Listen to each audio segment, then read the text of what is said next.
It's Super Mario Sunshine. Oh, I'm a little quiet. Welcome to Beej's Backlog, everybody. It's Super Mario Sunshine again. Yay. I'm Beej. I'm not. And it's going to be weird because I'm so used to looking, but I'm going to try to... I don't know why it shouldn't be. Hey, Tripsin! 25 months. Biggs resub. Thank you so much for doing that. I hear it took you quite a trip to get to your Zen. What? Hello, thank you 3 subscribers who viewed while we were away. That sentence was gonna go somewhere better. Yeah, thank you for the 3 viewers who resubbed while we were offline. We appreciate that. Always keeps everything running. I guess I'm kind of, looks like I'm going for like the full 8 or 9 or whatever that there is everywhere, but I thought it was 8. It's 8, I guess. We go to Pinna Park. That could be fun. I don't know what's left to do in a lot of these cases. Pinna Park's this way, I think. Feels like forever since you've been here. Yeah, I know. Has it been? Oh, you weren't here last week, were you? Pretty sure last week you weren't. I was not here last week. I was at MagFest. Was I? I think it was last week. I don't remember anymore. Oh God. Okay, so I'm not trying to like confuse you. So, I just really don't remember how things work anymore. In February. February's been a weird month. Busy month. I don't know what happened there, but there it was. So in February, for me, it's been ridiculous. God damn it. February I'm not gonna go that way. I'm gonna go over here. Whatever. We can hear shines everywhere. It doesn't seem to be indicative of whether or not I'll be able to find them or not, though. Oddly. And mostly they're just to mess with you, I think. Maybe I can go through here. No, this just takes me out to the other. I appreciate that. I'm glad you're here to mess with me. Wow. No, the sprites are not me. Oh. Well, I thought it was in here. Or it's in there. Maybe? I think it's in there, but I think we got it. Also, I'm not really that concerned, I guess, at this point. Okay, I want to get in there.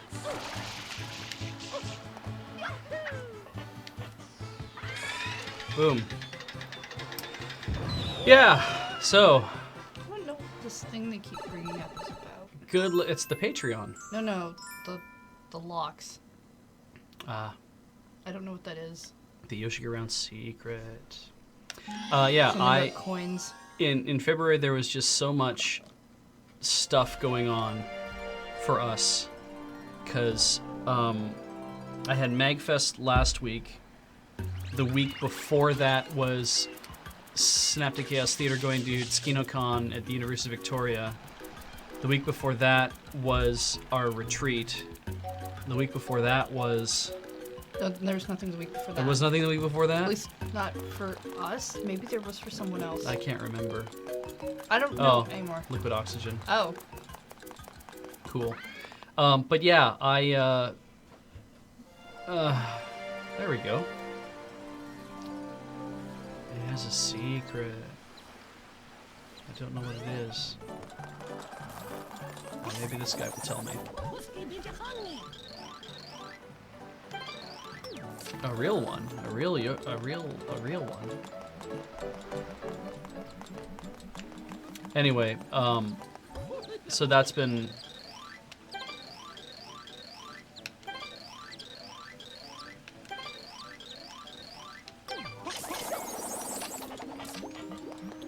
So it's missing an orange Yoshi.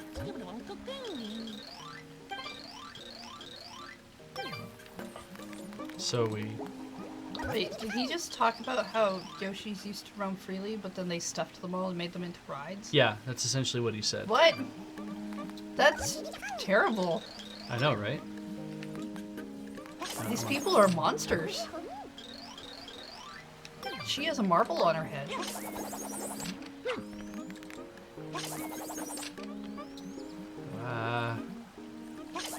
See, the turtle thing got in here, and it wasn't supposed to have, I don't think. Oh, there's the missing one. So I need to find a Yoshi egg Make it orange. and make it orange, So and that then these people can... Why would you do this? Why would you help these people? They're terrible. terrible, terrible people. Yeah, and I just been having a shit month at work anyway, so all of these things together have not translated into having a great time. I mean, well, it was a lot of fun to go to MagFest. Don't get me wrong. It was a lot of fun to see everybody. Yeah, you seemed like you were having fun. Yeah.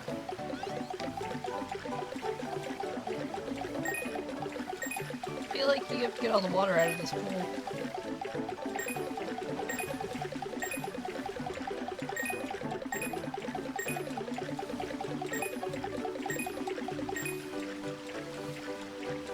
Almost got all of them. Oh, there's a durian. Cool. Wonder where the Yoshi egg is.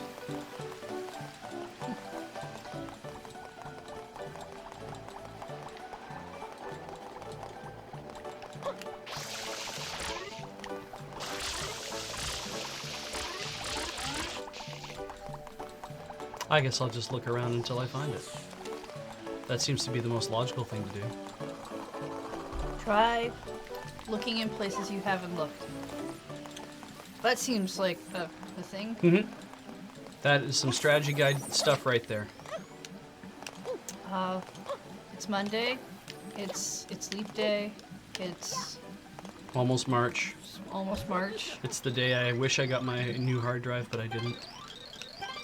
Shouldn't it have shipped out yet? It got shipped out. It just hasn't shown up yet, so.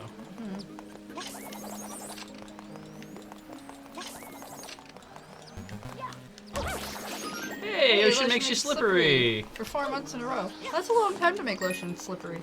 Well, I mean, it just does that on That's its a own. lot of reapplication of lotion. But congratulations on keeping that up. Your skin shall not be dry, but it will be slick. Now they've gone. So somebody said they found a Yoshi egg. Like, I thought this dude down here said that. I'll tell you, Rhythm Tuesday is happening on Tuesday. That's Madness! about it. Yeah, everyone keeps telling me it's madness.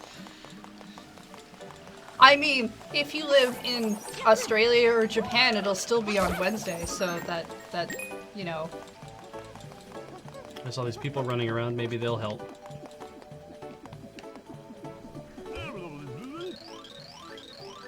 Oh, I see. Everyone's looking for it. And no one's helpful.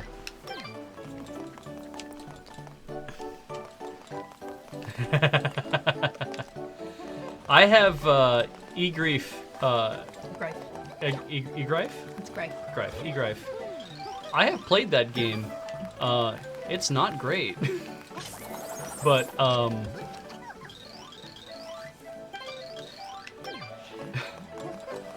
I don't know if, like, asking me about it, it's like, I might not be the one to play it. It probably belongs on Rhythm Tuesday.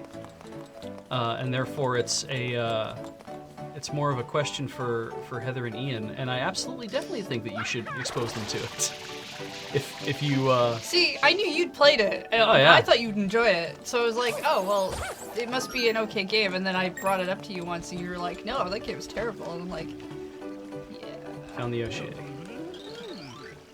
That's right. I did tell them that I believed your copy was stolen or taken. Mine was, I was something. playing off of a flash.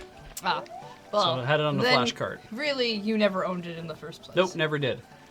Mostly what I did when mostly what I used my Keep flash. track of what games you don't actually play right. It's fair. Most of the stuff I played on my flash cart was stuff that, like for example, the Gintama DS games, because I was like, I'm never gonna get a chance to buy these normally, just here.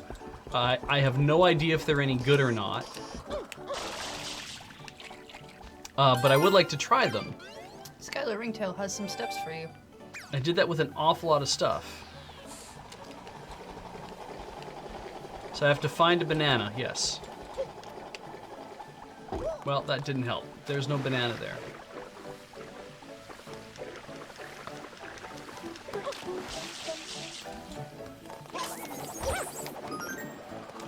Well, these guys are not giving me the same kind of trouble anymore. Maybe there's a banana down here. I don't know why there would be. Probably more like a coconut or something. I mean, it could be a banana tree. So yeah, I did not steal the flash cart, no. The flash cart was, I believe, purchased fair and square. I think it was an M3 Sakura, which was a good card. But anyway, or was it just straight M3? Might have just been. It's not the flash cart that you're being accused of stealing. No? No. It says, well, then the flash cart was stolen. Actually, it's funny you say that because Well, no, they I stole lost when your DS was lost/stolen. The flash cart went with it. Yes. You didn't steal it. No. It was misplaced from you. That's correct. In one manner or another. One manner or another. We don't actually know if it was stolen. It just seemed to mysteriously disappear around a time when it probably could have been stolen. Yeah, and it's like it does not make sense that, I mean, so we were living in this house and people were coming to look at it, and I had I kept it in my pocket I kept my DS in my pocket with me in a great little it was the Dave Mira BMX Game Boy case because everything fit perfectly and it was really slimline. I like that case even better than the one I'm using now, but you could fit also a fair bit of stuff in it. They had like a 5 or 6 or 7-year-old child in tow with them when they were going through. We had to all get the hell out. And the next day I went to look in my jacket and it was gone. But in the meantime, I had also gone to Princess Auto and I had taken my jacket with me like that same day. And I don't remember, like I might have lost it when I initially went to Princess Auto and came back and hung my jacket back up. It might have gotten lost in the process there. And then these people came to look at the house because we were leaving and they were hoping to move in. And so I had hung my jacket up and didn't remember whether it was in there or not. So I asked the landlord, like, can you please just ask them if their kid happened to pick up, there's the bananas. If their kid happened to pick up my DS or something because they saw it like on the ground outside or something like that, because I can't find the damn thing and I'd like to know. And of course my landlord was like, I can't just straight accuse people who are going to move into our house of stealing stuff. And I said, that's not what I'm asking you to do. I'm asking you to see whether or not they had seen it or not. If their kid had picked it up, or if they noticed when they got, like, I'm not saying that, hey, they encouraged their kid to pick my shit up. I'm just saying that kids are small kids sometimes just grab shit, and right? Sometimes they pick things up and don't think about it. Yeah. So I'm like, so maybe just, can you ask him? He's like, I will ask them, and he did. And they said, yeah, no, their kid didn't see anything or pick anything up that didn't belong to them or whatever. I'm like, cool, that's all right. I will continue to look for it. Still couldn't find it, so I decided, well, it's got a serial number on it, and I still have the box that it came in, so I'll just go file a police report, and I did. Which helped because I think I had like Owendon and stuff in there too, and when I was talking to the police officer, he said, well, the pawn shops might see some of this stuff. I said, fair enough. So we'll let you know if the pawn shops see anything. He said, great. I did not expect that they were going to see it. And then, what did they? Oh yeah, I called some places like EB Games and whatnot, and they said, yeah, actually, we don't deal in Japanese games. Which is a lie, because I've seen imports show up in their things. The guy was very emphatic though. He's like, no, if a Japanese game came in, we would know about it, and we wouldn't take anything for it. So if we see somebody trying to come in to move this thing, don't worry, we will get a hold of the cops and let them know, especially because we also get a report of all of this stuff. And I was like, okay, great. Never heard back. Doesn't matter. I have a DS Lite now that I don't play that often. I actually literally I'm playing Chrono Trigger DS and using Heather's DSi XL to play it. What See, happens? this is why I keep my old systems around. Yeah. The DS Lite that you have is one that I gave you.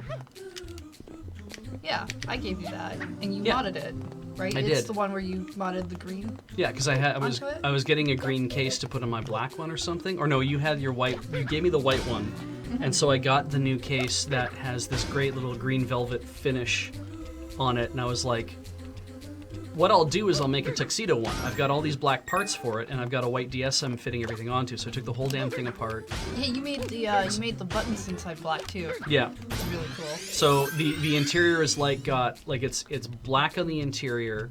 It's got a white back, and it's got the weird green velvety like fabric-y looking thing underneath the. It looks because it looks cool. it's like green and black kind of. It's hard to describe. More look at other thing. And then what I did is for the buttons, because they were all black, I put the white cross piece in place. I put the white start and select buttons, and then I put the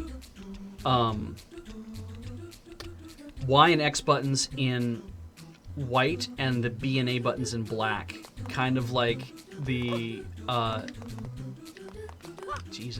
kind of like how you would see the ooh, I could have jumped off that. Kind of like how the Super Nintendo controller. Yeah, I actually really like what I like about the new 3DS has the color written buttons, like the A, B, X, Y are written in color, which I think is really cool. But they didn't do that with the XL. No, the XL has it written. The smaller new 3DS has them actually color coded. Yeah. Which are fantastic and idea. I'm like, why didn't you do that with the bigger one? Yeah, I wanted the XL to have that too. I also wanted the XL to have the faceplates though. Yeah. I think the idea is they figured that with the XL, they're like, oh well, this is it's a larger device. Therefore, adults are going to buy it. Adults are going to want something that looks more mature. And I'm like, right, that's what adults want.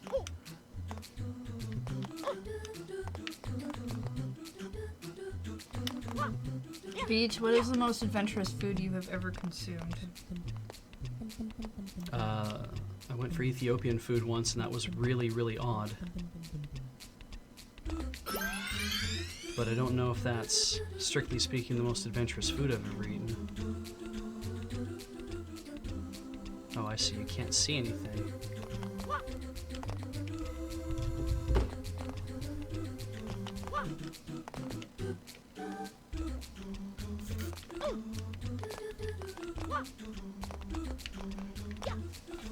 Adventurous food? Hey, adults get faceplates for their phones. Yeah, it's true. They gladly would want faceplates for larger devices. I absolutely would have thought that they put them on the XL. Then you don't put anything on it. Oh, I see. We have an issue here. Do I have to move? Okay, good, I do. Okay, this is not going away, so that's good.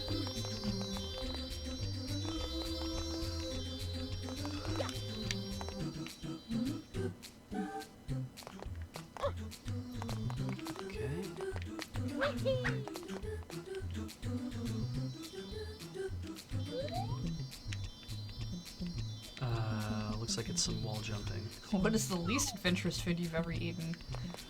White bread and mayonnaise! Ew. The mayonnaise is gross, but yeah, essentially white bread. We eat lots of sushi, actually. All kinds of raw fish things. I don't know what's in there. Should I go in there? There's a...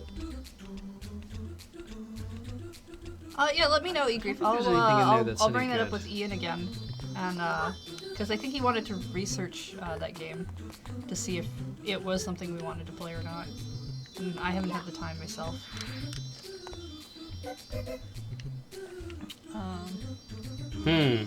True sushi is only achieved by diving into the ocean and eating fish using only your teeth.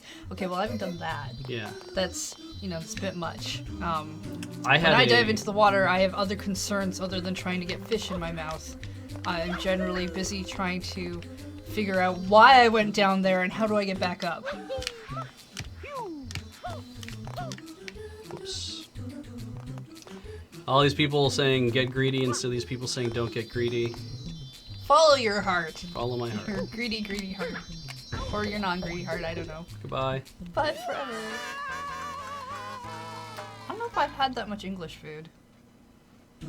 Catch a salmon going upstream like a bear. I really like my mother used to make roast beef and Yorkshire pudding and all that kind of stuff. I really like Yorkshire pudding, but she would make like Yorkshire pudding as less of a Okay, what is Yorkshire pudding again? It's a bread thing. It's you make these cups of dough, and then they cook. But what they're supposed to do as well is they're supposed to catch they're supposed to catch the drippings off of the roast beef because most people make a roast beef as a like my mother puts it inside she calls it a Dutch oven. It's a covered cast iron pot, a Le Creuset pot. Okay. But most people will make a roast beef by like a standing rib roast or something by just putting it on the rack in the goodbye. Just by putting it on the rack in the oven, and then you put your Yorkshire puddings underneath or whatever to catch the drippings, and that helps flavor the thing. I have no idea how she made hers. That sounds weird, but okay. It's delicious because it's like bread covered in like beef drippings. Fuck.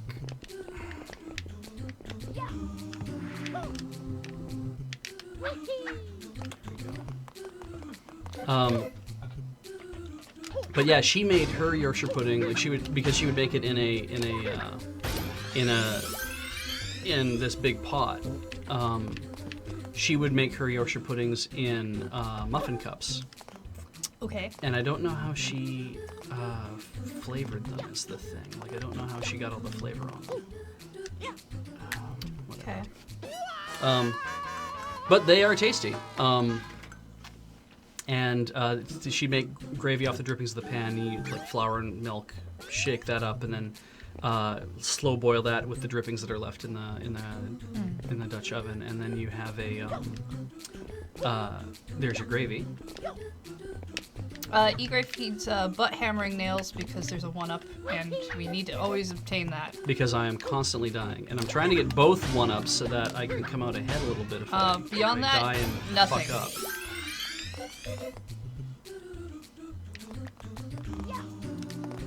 Okay. So anyway, So. Pudding made with bread and beef. Oh, it's not pudding. Then why do they call it pudding? It's just that's what it's called. But if it's not pudding, then why would you call it that? I couldn't even begin to tell you. I mean, I'm not asking you to necessarily justify an English dish. Yeah. To me, I'm just asking why would it be called that? It might be because it is like pudding. I'm not sure. Pudding alike. Yeah, it could be a pudding alike for all I know. Oh, pudding in the old sense of the word, meaning sweeter than most main course foods. All right, I'd buy it. I'd eat it. I try it. I mean, I've had was it like rice pudding? Yeah, I had bread pudding at MagFest. Was it bread pudding? Yeah, I don't like that. I like bread pudding. It's just kind of a slightly sweeter. It's weird. You add syrup to it. You add some raisins to it. Yeah, no. Goodbye. This is why I get 2. I have to get them both, otherwise I'll screw it up. Yeah, pudding is an actual, All like... desserts are pudding to British. Well, it's true, actually. The dessert course is generally referred to as, what do you want for pudding, is what they'll say. Okay, this is what I wanted. Rice pudding is entirely unlike Yorkshire pudding. That I did want, because I don't like rice pudding, and therefore... You know, Yorkshire pudding is like, it is like making bread in a muffin cup. It is just a big hollowed out... I mean, that seems okay. And And it's impossible for me to get my mother to make anymore because she's like, I'm not making more of this. Your childhood is over. I mean, it's not literally what she says, but I want that to be. I want you to remind me of that because one day, like far, far in the future from now, that is just a line that I want to say. Yeah. I'm not making such and such anymore. Your childhood is over. Yeah. The end. It's a popover. Thank you. Popover? It's like a popover where you put bread dough in like a muffin tin, and it like pops over the Anyway. Oh, okay. Yeah. I've seen it before. Yeah. I've not had it. And they're savory, right? They're meant to be. Yeah. Okay. I have a better understanding.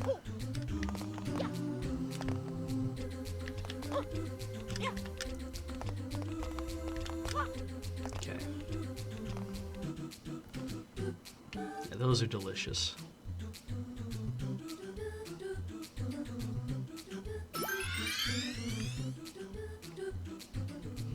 How the hell did we get on that topic?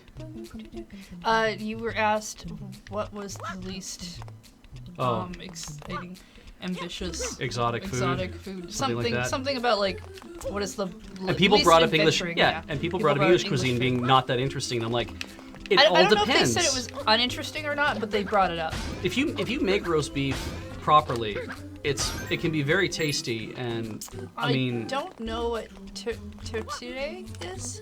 Tortillere? Sure. Tortillere is a French Canadian dish, primarily. Well, I figured that part out because that was in the sentence. Yeah. I also don't think I've had that much. I don't think I've really had any French Canadian food. It is a. I grew up in Alberta. We don't have much of French anything there. Tortillere is a meat. People will say it's a meat pie, but it's actually kind of like a meat tart because it's made with if you think of like what a chicken pot pie is made with, right? Like the pastry. Yeah. Okay. That's what they use for a tortillere generally too. Is they'll use that, but then it's spiced meat, like spiced ground meat, sometimes with like lamb, but I've usually only ever seen it with like beef. But it is supposed to be spiced ground meat. I don't think maybe onions go in it. But generally, I've only ever had it with like where it's had meat in it, and because I've not eaten tortilla that often, so goodbye. So yeah, it's like a beef pot pie, but it's made with like ground up meat, and it's not got gravy and vegetables and stuff in it. It's fairly dry, like it's stuffed full of that, and there's not much otherwise. They're tasty. They're just. Apparently, you made the 119,700th death. On all of Twitch? Well, on all of our channel. It's a lot of deaths. Corey made a number of deaths last week when we played the Demon Dagger game thing. There we go. Arclight is French Canadian and can tell us exactly what goes in that monster. Neat. I am screwed. Goodbye forever.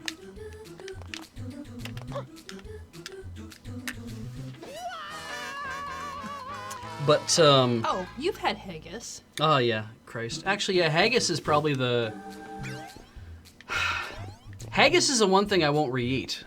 Like and every year when I go to Robbie Burns night, the years that I have gone to Robbie Burns nights, every time I go, I will always have a spoonful of haggis to mark the occasion because I'm like, I'm sure now I'll like it, right? I'll like it this year. I forget what it's like, and I'll eat haggis and be like, no, just that haggis can just go away. I've had enough. I like that you keep trying. Well, It's a little strange, but I like that you keep trying. I feel like, I mean, I'm there for the occasion, and it's kind of like, I feel like it's not like I owe it to the haggis or anything, but I do feel like it's a, hey, you're here, so I had that in my hand. Yeah, you were robbed. And I can't, look at that. Oh, Arclight, a French Canadian that's also Scottish. What are the chances?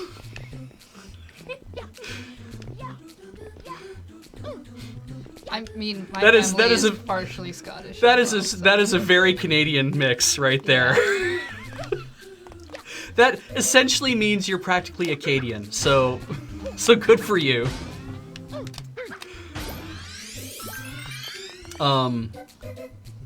Yes. Anyway, as my understanding is, the French and the Scots get along very, very well for their mutual hatred of the English. So that's what kind of drives that apparently.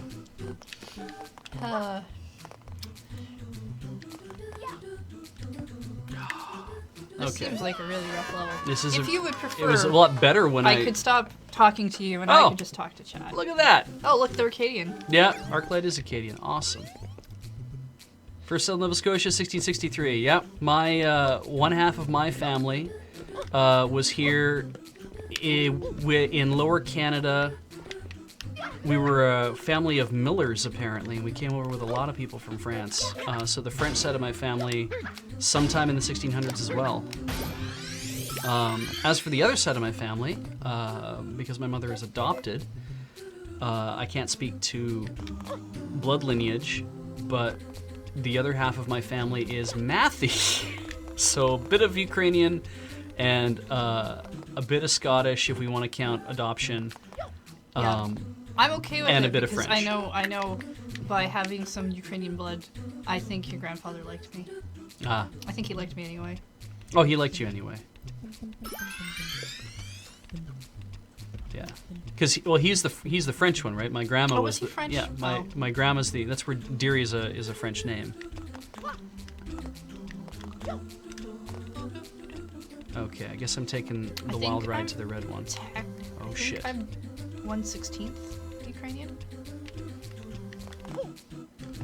Blood-wise.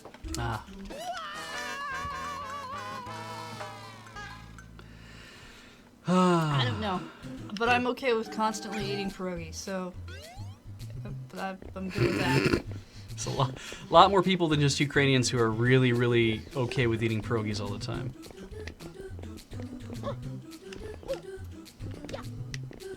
Okay.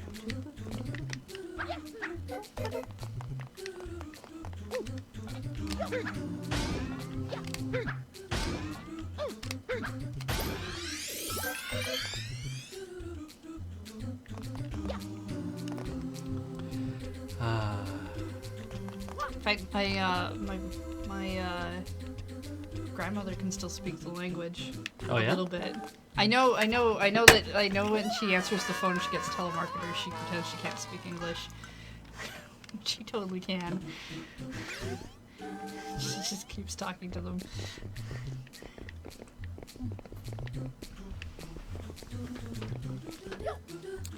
Although I hear she's really into hockey now. Oh, is she? Yeah. My mom has said that she's called sometimes and Grandma will be like, okay, that's cool. Can we make this quick? Hockey game. Football. There's a sport thing on. And like, oh, that's awesome. My grandma was... My Nan. You met Nan. Yeah. Nan loved... I only met her like once. Nan loved the Canucks, and Nan loved the BC Lions. And she had a running bet with my dad, which I don't think either of them knew how that ever ended up. Okay, I'm effed. Goodbye forever. Okay, I need to make this one. Did it. But yeah, so... Because we lived in Medicine Hat, so it was like we were cheering for the Calgary Flames, and she would cheer for the Canucks. Mm-hmm. And then we would cheer for the Stampeders, and she'd cheer for the Lions. And yeah, it was like $1 a game or something like that, and I have no idea if that ever actually got collected on or anything else ever happened, but yeah. made it.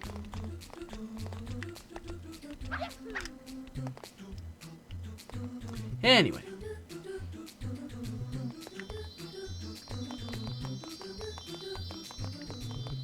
I liked your Nan.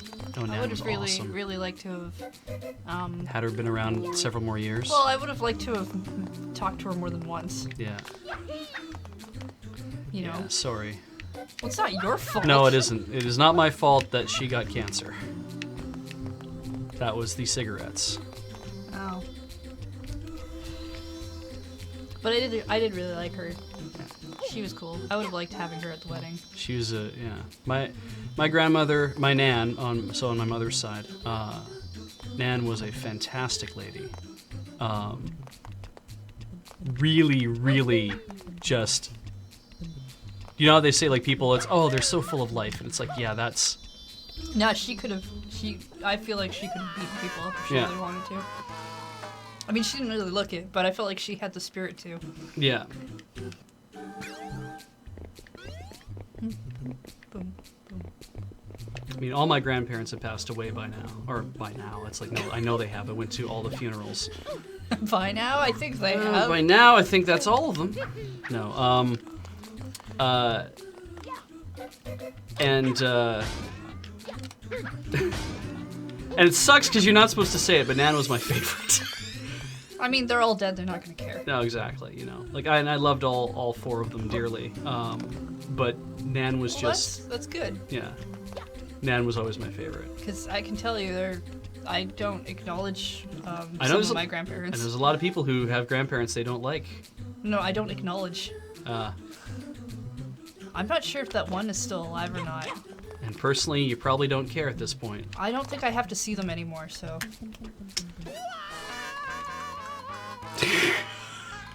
Skylar, I appreciate your donation to hit the wall. I will try not to hit the wall myself.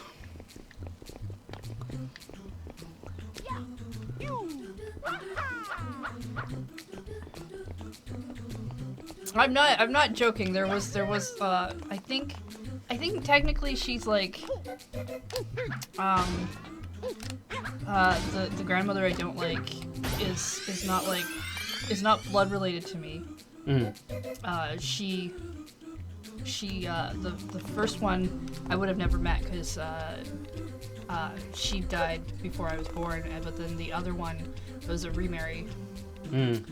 And she was mean, and I didn't like her, and I got into trouble because I didn't want to go and say hi to her when she happened to be at a restaurant that we were also at, and my mom was like, "You have to go say hi," and I was like 12 or something, and I was like, "I don't want to. She's awful." It's like, "Doesn't matter. You have to. You're being rude," and I'm like, no. So yeah, you know.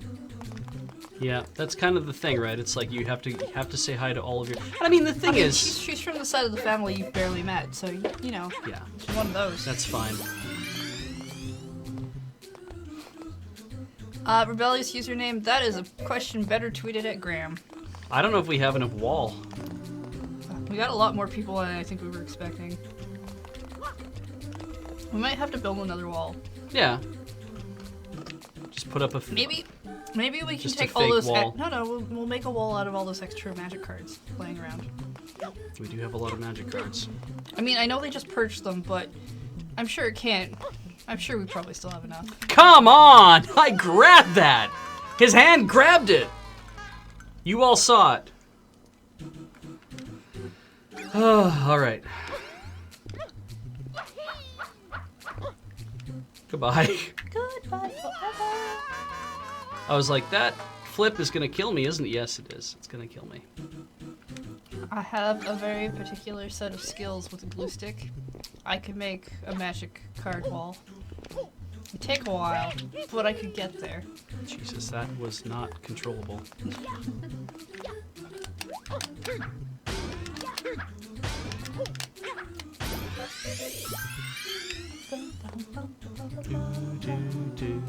What nation is gonna pay for the wall? Well, the Lur Nation. Duh. I'm glad all of you enjoyed Tugger Nuts so much.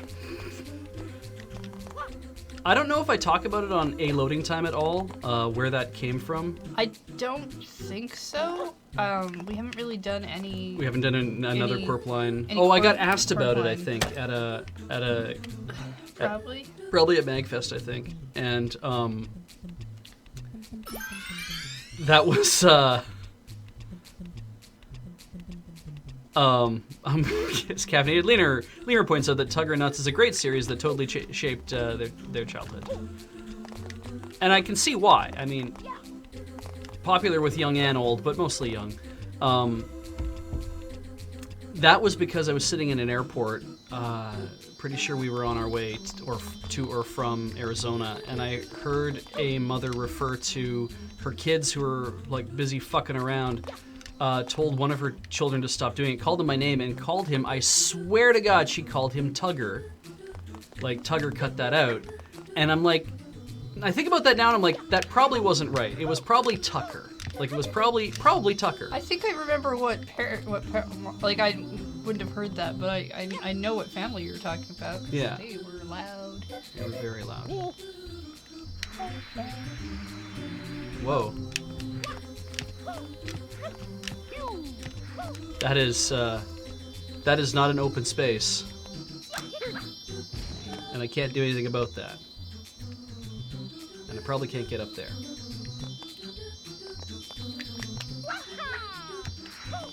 Yeah, someone, as completely has pointed out, has actually written fan fiction of some of the Tugger Nut series on the general message board. Which, by all means, bless your heart. Like, Beej will likely never read those. No, I'm sorry. But I went and skimmed one, but there's a lot there, and I honestly just don't have the time. I'm glad there's a lot going on. Like, I mean, it's good for you. If it turns into a Pounded in the Butt by My Own Butt by Chuck Tingle kind of thing. I don't think they were like that. More than happy to see a bunch of fanfic just come out of that where it's like, obviously not like obscene pornography or whatever, but just kind of like, just something, you know, interesting like that. I think that's great. Anyway,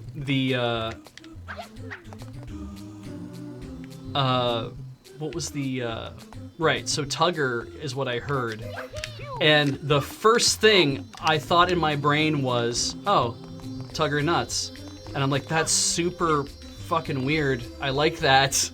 So then I posted it in Slack. And was like, hey, how about we interview the author? And we turned out we didn't have to interview an author. We just did what we did. We interviewed the author of Tugger Nuts. We hadn't even have the name yet. We just were like, it's like The Adventures of Tugger Nuts. And it was like, and then I just started dreaming up all these different titles. And yeah, then I know, because I had my phone. I have notifications for a lot of our Slacks on my phone. Yeah. And I don't know why I have the Corpline one. So I think I've changed that since then. But all day on my phone, there were things that kept showing up. And I had no idea what you guys were doing because I wasn't paying attention. It was just like Tugger Nuts and Tugger Nuts and Tugger Nuts and the Midnight Snatch. And I was like, let's go Tugger Nuts. I don't know what's going on, but I'm out in public today, and I really don't want anyone to see my phone. Not today. There we go. All right. Don't fuck it up, Beej. Shine Gate! Hey. What? No. I have a thing I can play with. No. So yeah, Privileges taken away. I thought up about half of those on my own because it was really fun. And then we were sitting in the room and we're like, well, we have like 10 minutes while something else is happening because somebody had to leave the room for some reason. Should we dream up some more Tugger Nuts novels? It's like, yeah. So we did. We all just started coming up with horrible things. I'm going to go buy a Shine.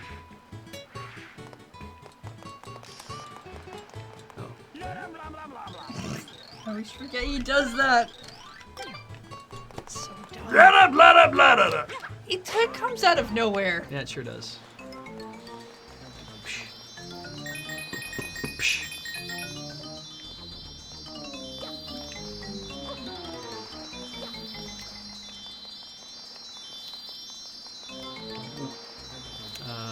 There's no way out. Okay.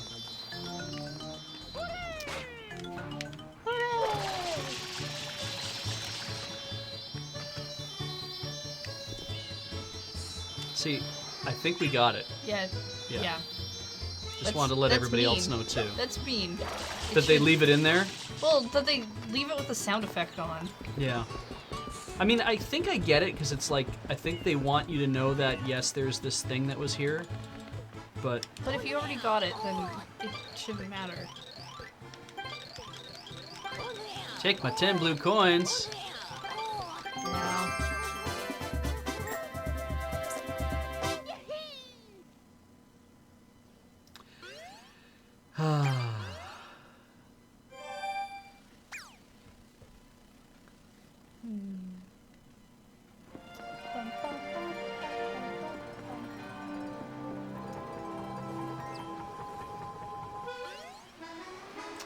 We didn't think Tugger Nuts was a goat, though.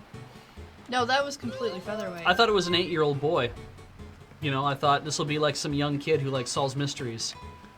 What I like best is that you guys got the first cover work from Featherweight. All right. And yeah. Shine Get! Hey. Go ahead. I'm gonna smack you. Yeah. That nobody thought it was a goat. No, it didn't occur to anybody cover, that it was gonna be a thing. Just because there was a goat on it, but it was like after the other covers started coming in, it was like, oh, he's a goat. And I'm like, that's funnier. Well, when I saw the first one, there was a goat hang gliding. I was like, I kind of knew initially. I'm like, well, because if you did look he make him? If you look at the design, there's like a tiny goat at the yeah, at the top. At the top, book. yeah. I mean, in the first draft of that design, there wasn't. Oh, okay. But when I saw that, I believe Featherweight's actually made a style guideline for yeah, Nuts books as well. Which is great. But when I saw the goat, I was like, is that seriously? Is that? Did he make him? And then the more of them started coming in, and I was like, oh my god, it's true. Tugger Nuts is a goat. I didn't even realize it. So I was so happy. See, the thing is, I didn't even think that the Tugger Nuts series was a, I didn't picture it as being written by somebody who's from Innsbruck. I pictured it as being written by some author from out there in wherever the world, like a J.K. Rowling figure or something, who was then going to visit Innsbruck. So it didn't strike with me that it would need to be a goat, right? And then it's like this, and it's like, well, does that mean that? I think Antoine Graffito is still an author from somewhere else. I don't think, because it's a celebrated author. It's not celebrated Innsbruck author. So that could be a pen name, right? It could be anything, and we don't know anything about that. I mean, I think of it like it could also be like Franklin W. Dixon, who is the guy who wrote all 160,000 Hardy Boys novels. I was gonna say Harley Quinn, but okay. Yeah, all the Hardy Boys novels were written by Franklin W. Dixon. That is a pen name for a bunch of different people. You have to all follow the format, I guess, but. I mean, it'll develop as you guys say it, right? Yeah.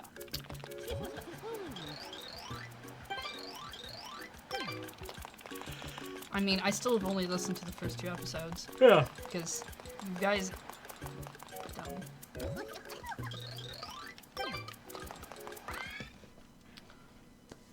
It's obviously Edith Slump's pen name. That would be awful. Oh, okay. Shadow Mario.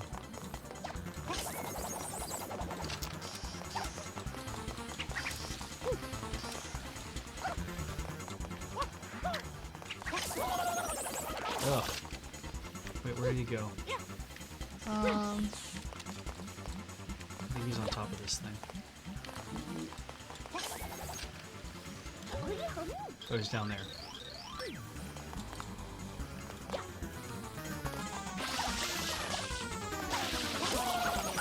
I hate you.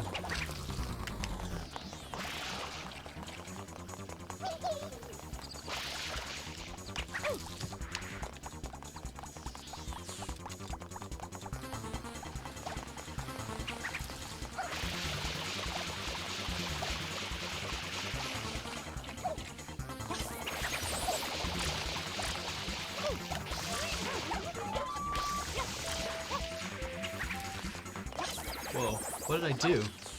I don't know. Just followed him on the Same route as always.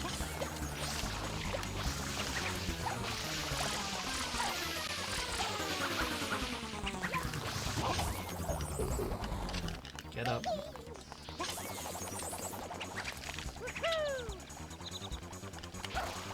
We went that way this time.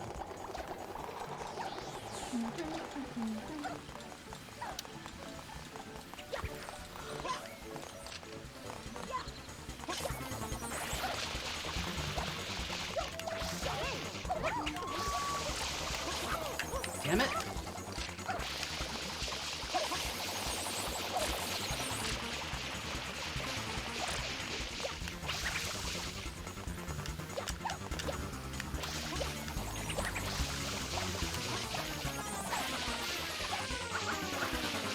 He jumps a lot. There we go. I should be bunny hopping and shooting him when I'm following him because it'll make the stuff go further. Well, got there. Shine get! All right, shall we take a break? We're running for about 50 odd minutes. Yeah. But a shine is a good time to probably stop.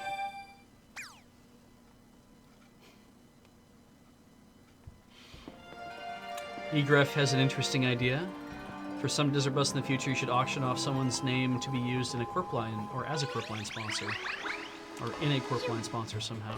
I might think about that. I mean, you got lots of time to figure that out. Got lots of time to think about that. There's a and yeah, if you're hard up for merchandise, don't worry. We are We're discussing. we are discussing a Don't worry about lot it. of Don't worry merchandise. about it. Don't worry about it. Don't worry about don't. In fact, you don't worry about it. You shouldn't be teasing. Yeah. Well, We're people gonna have take asked. a break. Yes, but And it we doesn't talked about mean- it at MagFest. People are like, "Are you gonna make a T-shirt?" And it's like, we are talking about things. 307 Stop. people in the. We're going on commercial. Watching tonight. Thank you guys so much. We'll be back in a few minutes. See you soon.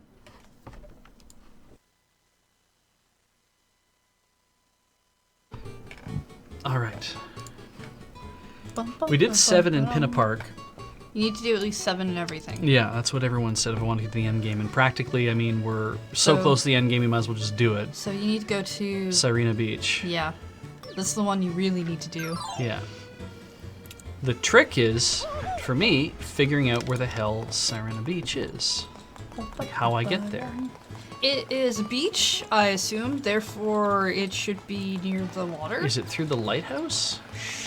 Like, they have this whole, like here, right? They don't actually tell you, though, where any of these things go. So, I think that was the one, that's the lighthouse. Skylar Ringtail says it's the hotel level. Yeah, it's the hotel level, but how do I get to the hotel level again? It's not the one where I look up into the sun.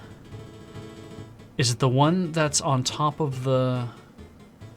Remember the Shadow Manta Ray? Yeah, no, I remember that. I'm trying to figure out how to get there is the problem.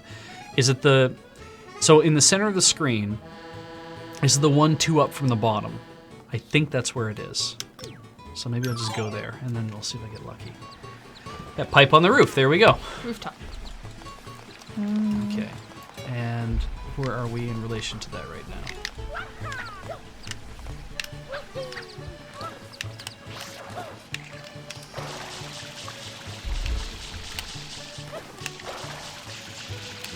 We're probably close enough. Oh, hello. Hanging out on the roof.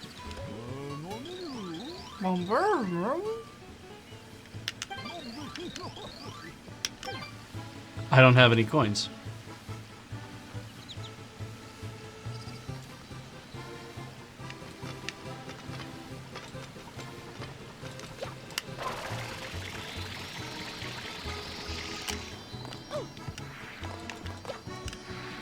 You know, so Leonardo DiCaprio won an Oscar. Yep, that's what I hear. I'm happy for him. I'm also really happy just in general. Do you know why? Because you think he worked really hard and should have gotten one? Because I will never have to hear about this ever again. Oh, I don't know if that's true. Because every time he does a movie and every time he's nominated for an Oscar, it's just fucking miles of electrons devoted to, oh, do you know he never won an Oscar before, but he's been up so many times, he never seems to get one. It's just like, You it's tried fine! muting keywords on your Twitter. Well, it's not that. It's like, it's... You click on an article on a website to go read something, and then in the sideboard it's a thing about, oh, did you know this is? Yes, we're aware of that. We don't need 1,000 hot takes on this shit. So King Boo down below is what I was told here. I don't know what that means.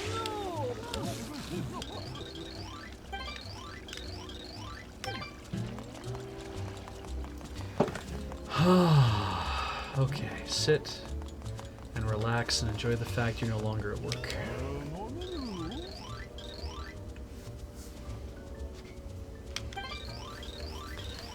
Casino's closed. Oh. There are creepy sounds coming from the basement. Could we trick you for your help? Yes. You could have asked first and then tried the tricking portion. It's an elaborate setup hotel you got. Shame if something was to happen to it.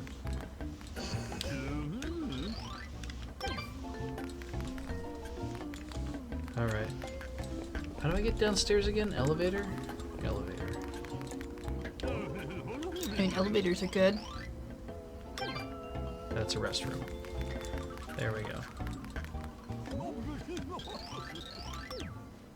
Pew. Pew, woo, woo, woo, woo. Hey, there's some coins. Nice. The coloring roulette wheel, that's not normal. Oh.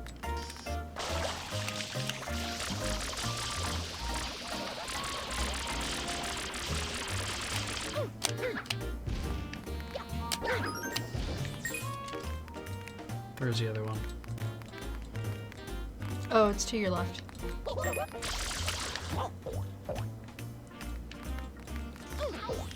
F. Just gonna get my ass handed to me.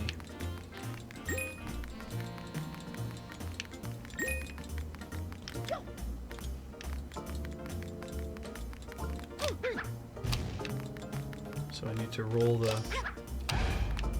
Aha!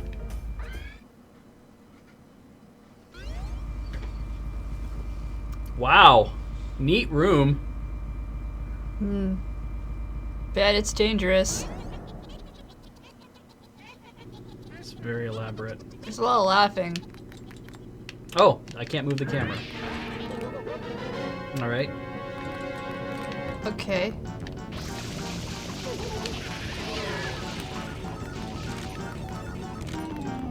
What does that mean?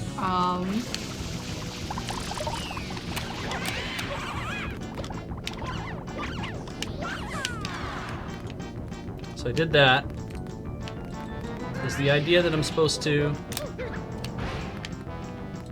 Ah, I see.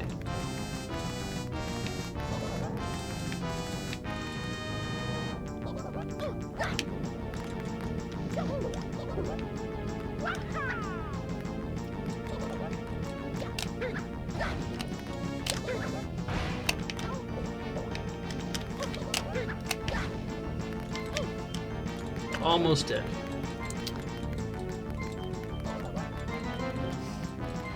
Egrief, I haven't played Magic in a while. I don't really care to play Magic most of the time. I like playing Pack Wars with one of my friends, but that's about the most I tend to do. I see. It's cheaper. Coins! And I then could we're use both equally coins. bad at it. Thank you. Okay. Do they go away? They go away.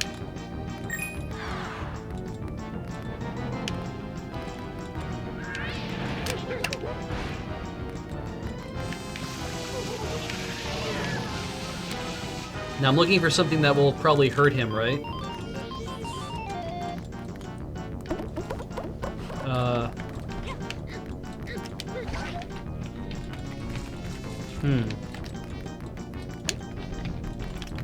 Oh, there we go.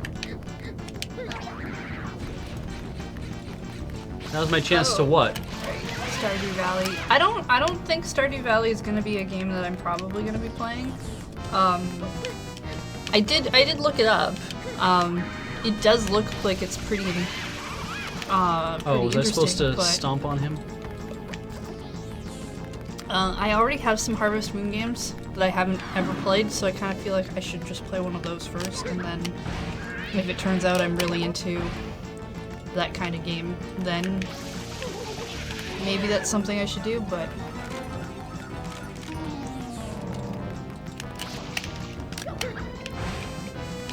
Oh. That hooray. seems...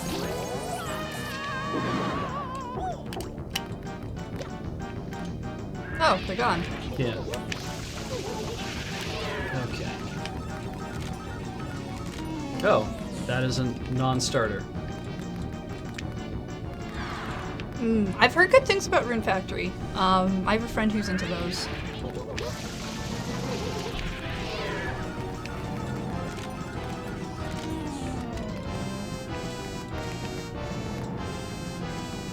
That's a lot of bubbles. Yep.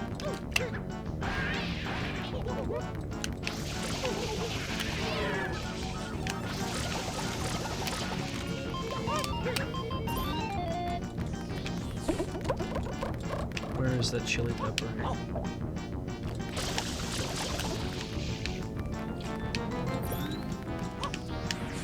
Alright.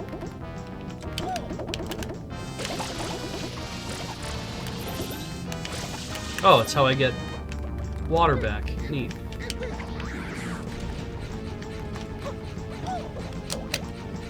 How do I shoot him in the eyes?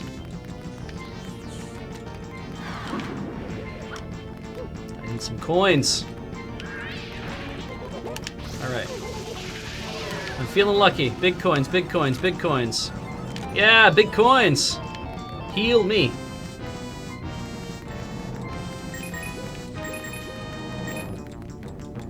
Let's pick up the rest. I don't play a lot of PC games. I'm particularly bad at even remembering that I have a Steam account and that I have games on it.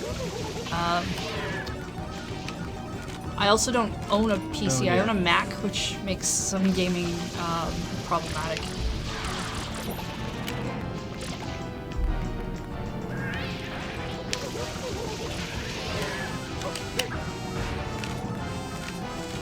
Fruit!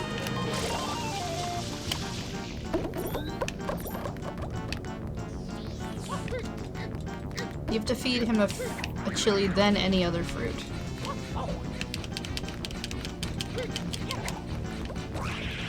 Oh, cool. Okay.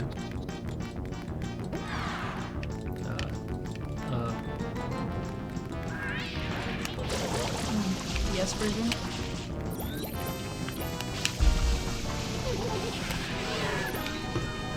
Fruit! Fruit! Fruit! No!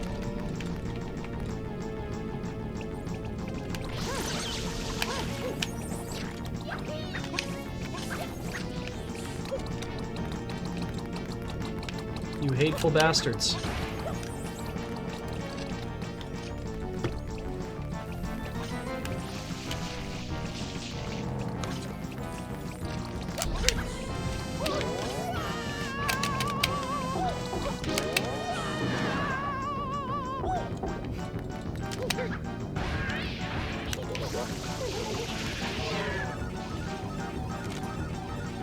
Oh dear.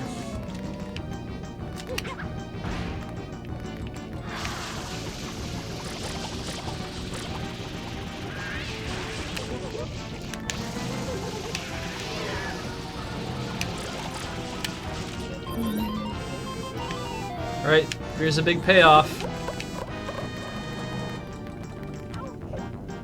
No, no, no. Fuck!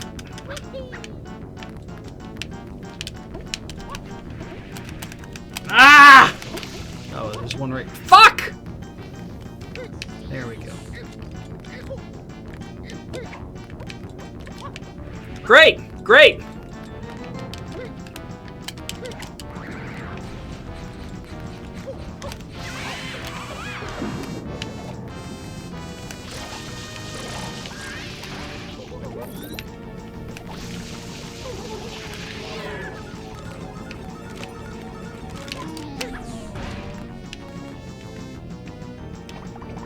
Oh, good.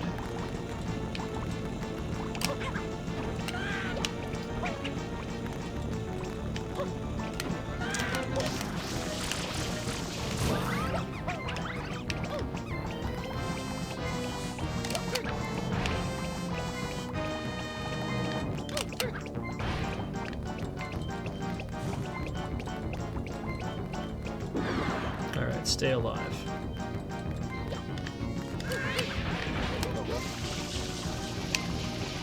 Left, up, there we go. Just give me some, okay, that's good too. I don't have a PSP. I have a Vita though, and a lot of the PSP games are available. No.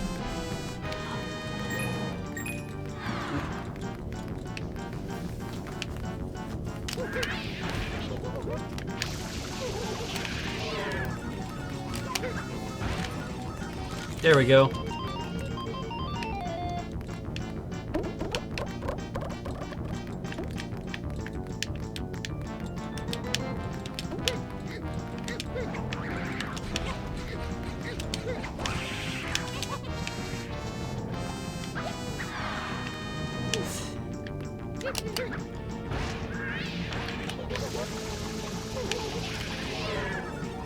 I'm just waiting for everything to speed up. Oh dear. What does that mean?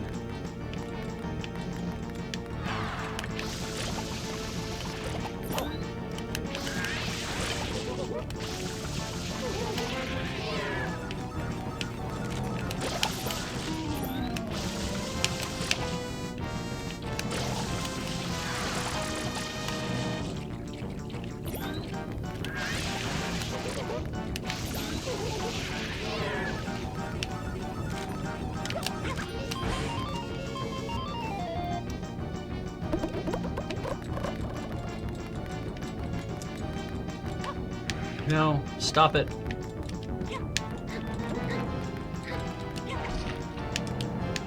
Where's the other one? It's in the middle.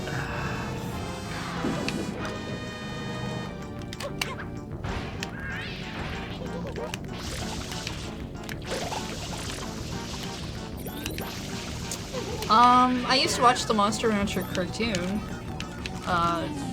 dubbed, so I don't know if it was any good at the time. It was fun to watch. Oh dear. I don't think I've played any Monster Rancher games.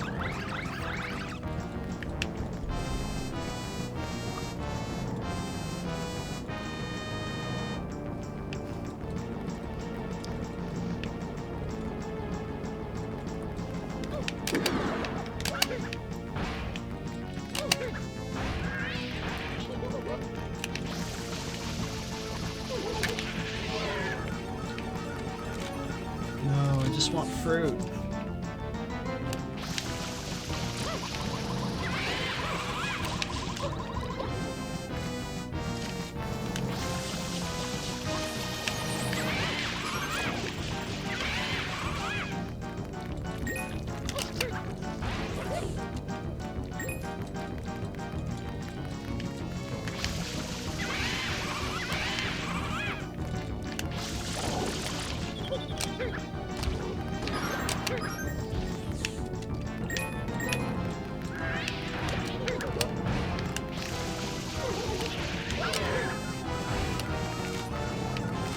No.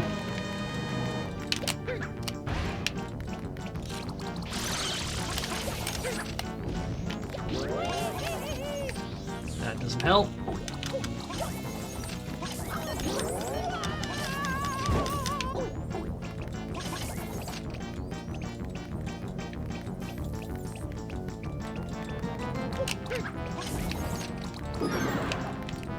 Apparently you can keep the slot machine spinning if you keep spraying it.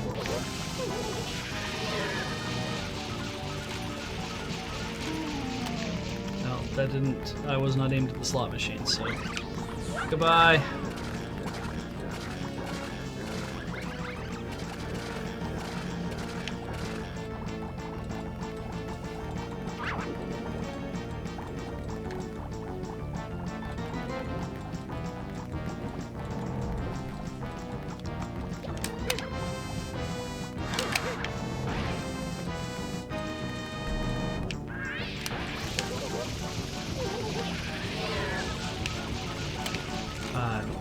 There we go. Doesn't matter, got what you want. There we go. Like fun I did.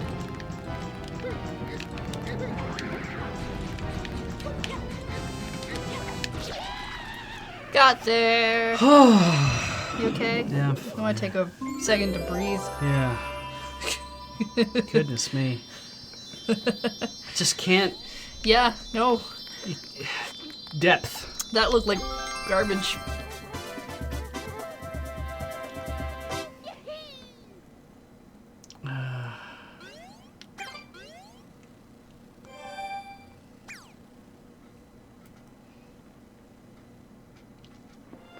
It'd be nice if... I mean, it'd be nice if we were able to finish this tonight, though I don't think we're going to. Well, I mean, you need to get how many more stars from this level? Because this is the only level that you're lacking. Yeah. Well, this stars is on, right? Shines, and I just need 2 more. I need to scrub Serena Beach. You get And I 2 probably more. need to chase boss, Shadow Mario boss around fight, some more. Maybe. Oh dear. Wow. You got. That doesn't hurt them, does it?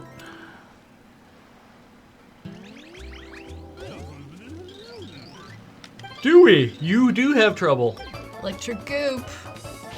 Oh, Are and you- it's timed event. You look like you got 3 minutes.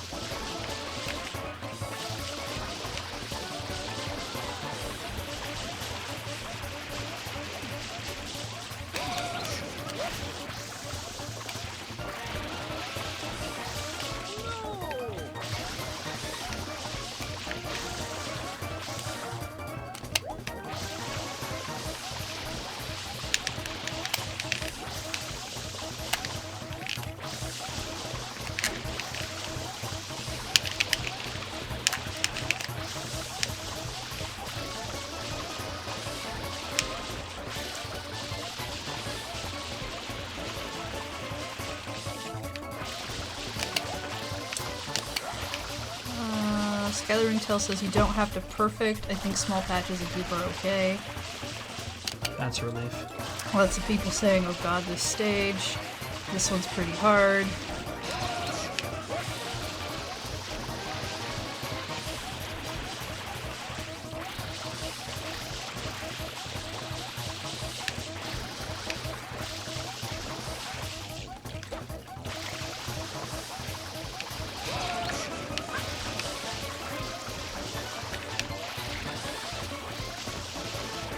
Is it easier if I just throw like barrels of water at this shit, or?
I thought there was more. Fuck, I can't see.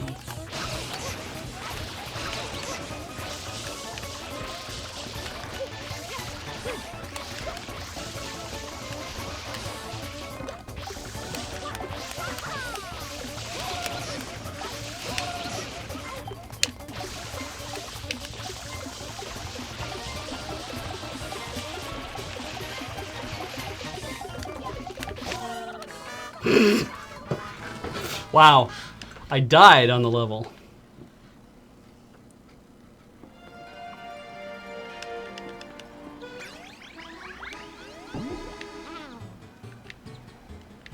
Do you use the barrels though? Barrels of water help. Barrels help, spinning helps.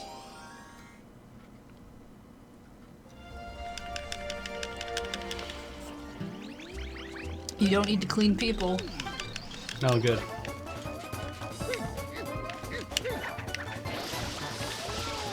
Oh, yeah, look at that. I wonder if we should start high. Because there's... Wow.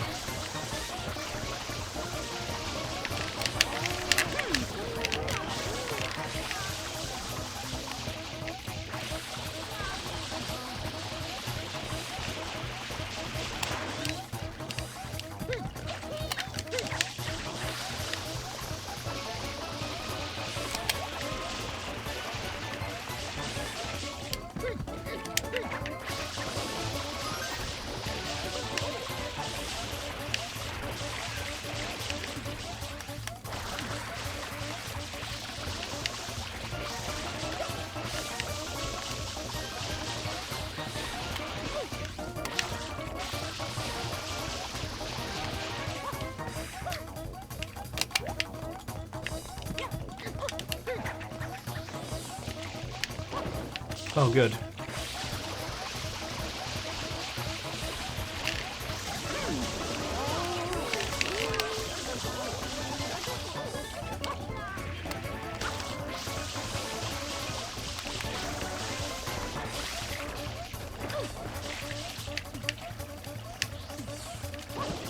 God damn it! Pick up the barrel and throw it. No, that's what I meant to do. Walk into that shit and die.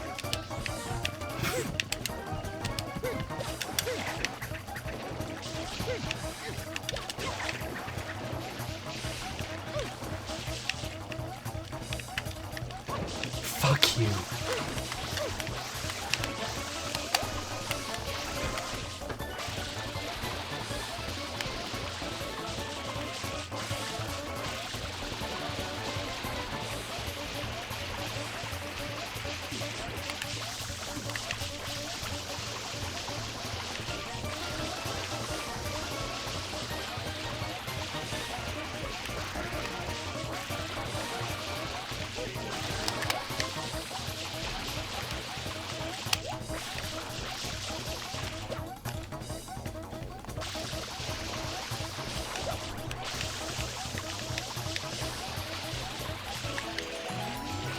Got there. And we had 18 seconds. I'm gonna die.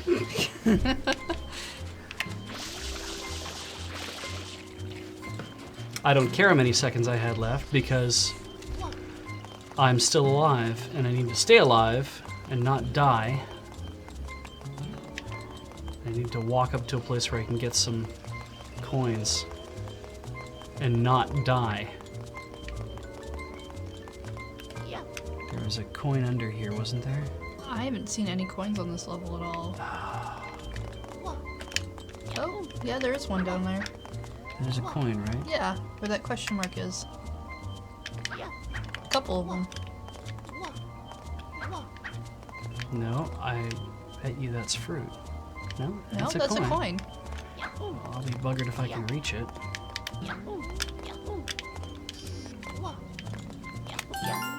In fact, one of them was a blue coin. Good for me.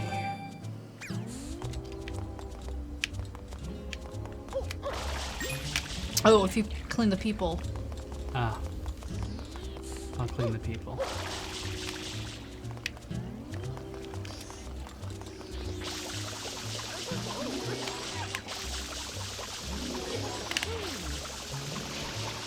Give me your money. Oh, wow.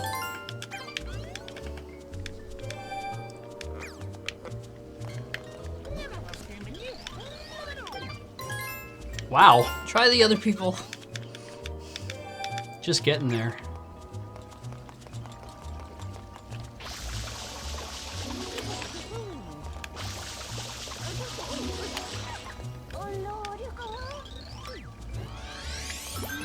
Also That worth helps. it. Phew. Good stuff. Alright. I think all you have to do is actually talk to the manager. Is there nothing else to... I think you just had to clean everything. Just those 4 people?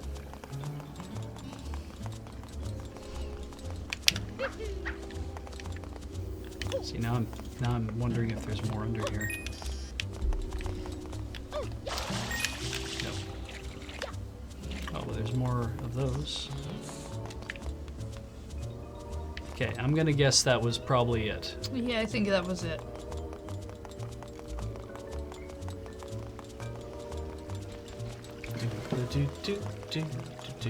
Oh, there's some. You know, you don't have to clean any more paint. I know.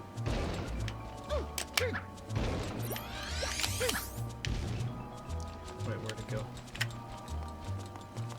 It's gonna go enjoy the hotel. Yeah, I'm going to go for a walk up the thing. Boom. Coin.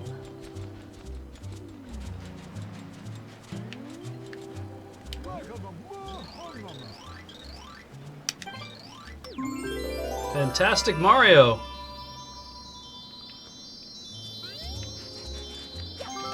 Yeah!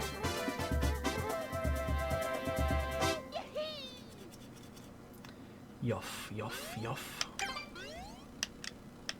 I think this is probably going to be another Shadow Mario fight, I have a feeling. Probably. I think all of them have been that for The 7th? For the 7th. Yeah.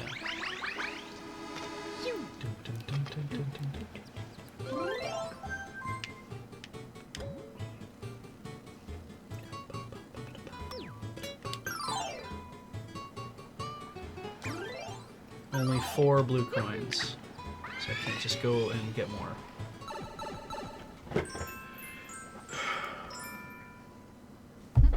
Shadow Mario checks in.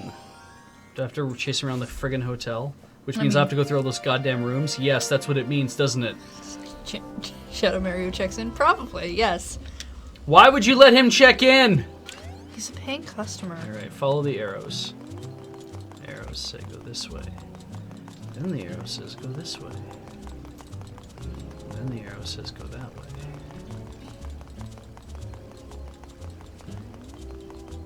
And everyone's mad. I don't care. Get in there!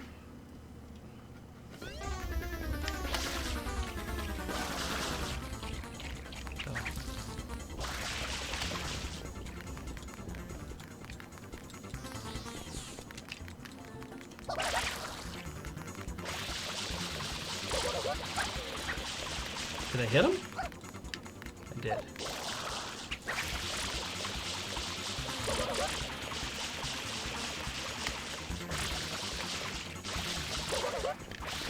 Where did he go? I think he maybe not died. He's not in here anymore.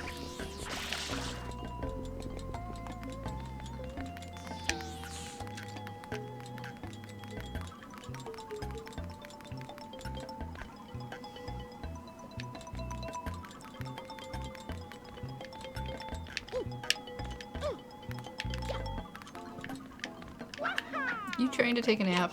I'm trying to jump on the couch. And instead I...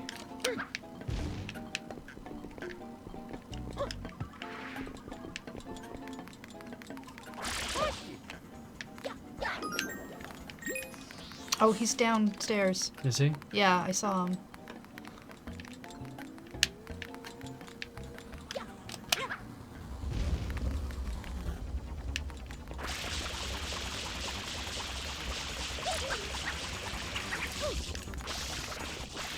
Stop turning the fucking camera on me!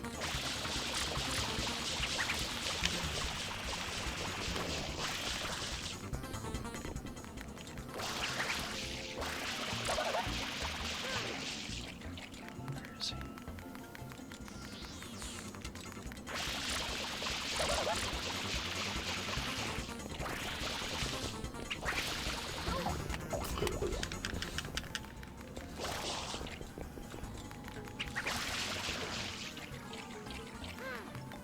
I think I reset his path when I go this way. Nope, maybe not. Get up.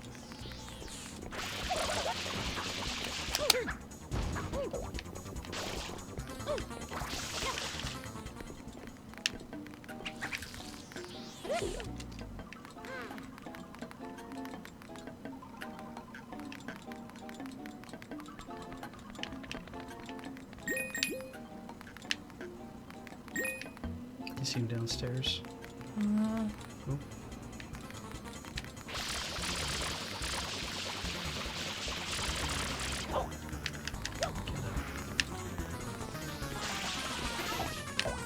I hate that he can bowl me over. Like if I go to... Fuck off. Fuck off. There we go.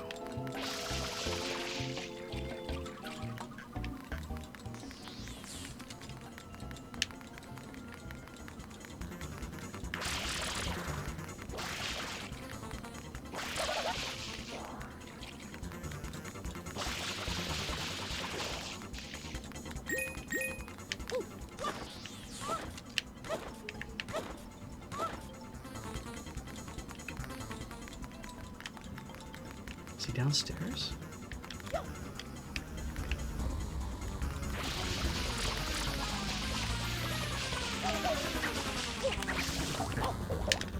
Just pisses me off so much.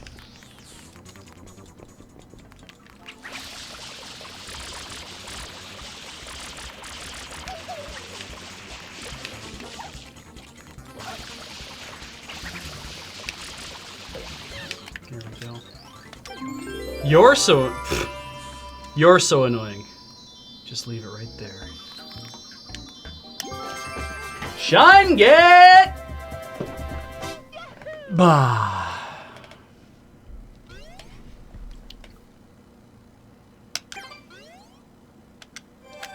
Now what happens? Plot? Probably. Oh. Chase. Oh, that's why these exist, I guess. Ah. So, yeah, that area you found way earlier that you couldn't get I into. was so excited about. Yeah. Goodbye. You can go there now.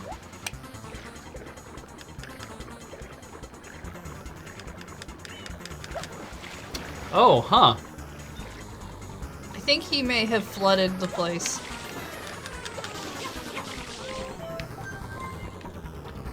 Debs alert.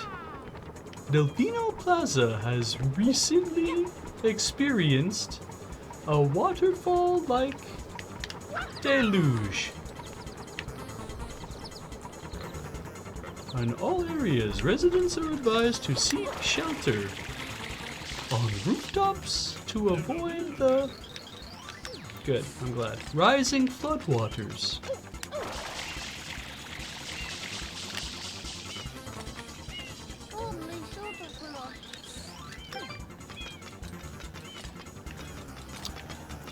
If this was your plan all along to clean all the paint by flooding the town, you succeeded. Yeah, it's true.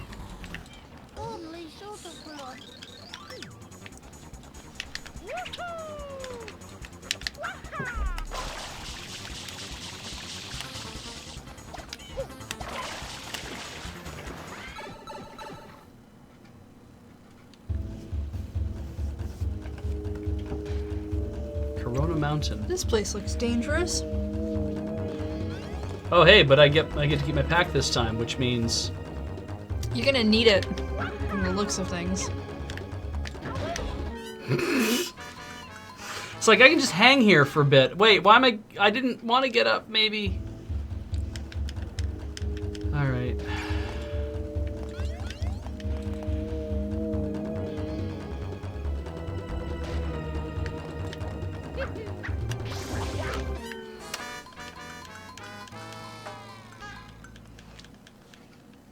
Time for one of the worst levels I can remember. Hooray! It's more dangerous than it looks, they say. Shelly, I should not have laughed, but I did. Fuck. Oh, spikes are instant death, fire is not.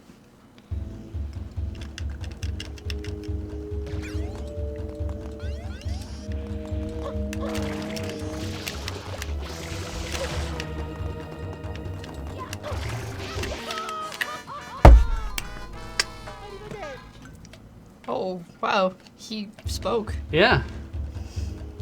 Everything in this room is insta-kill. Well, I mean, it might as well be. does the fire come back is the question. It's an important question. Oh, goodness me.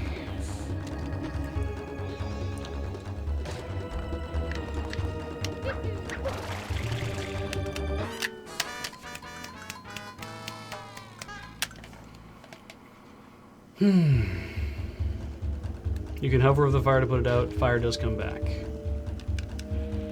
Stay in hover mode.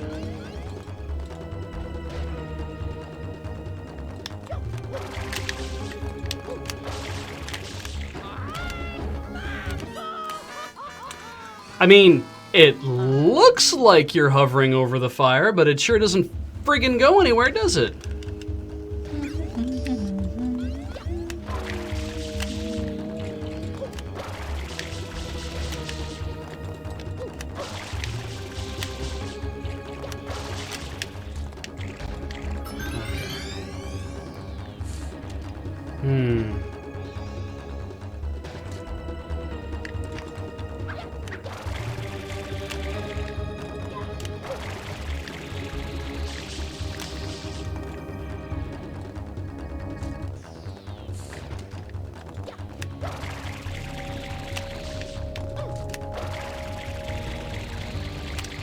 Only this was a checkpoint.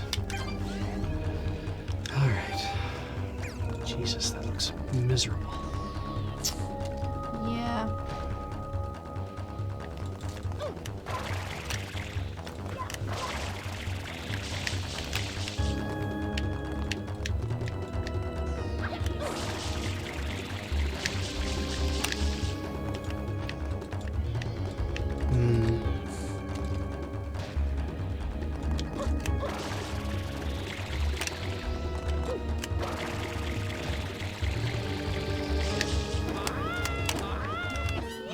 Oh.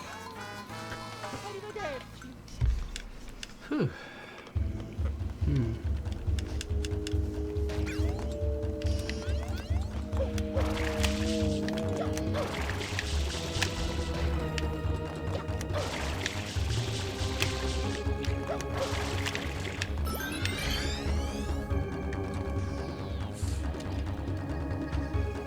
Tips. Bang.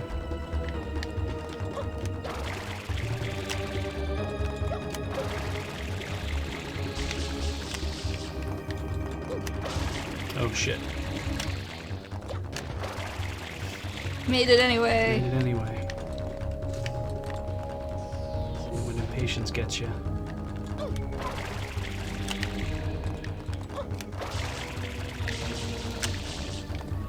What's better here? Probably that way.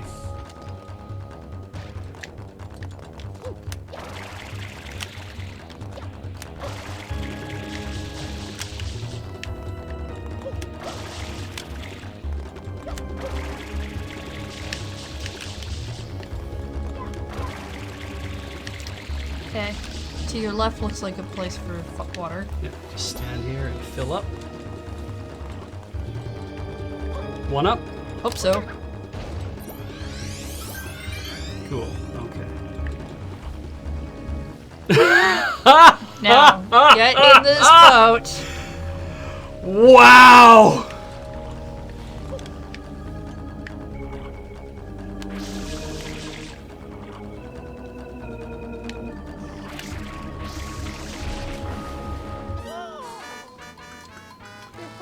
Wow!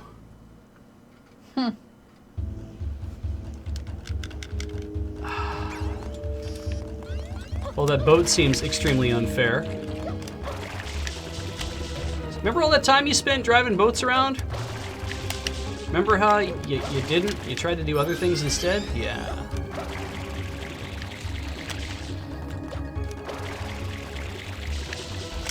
Okay.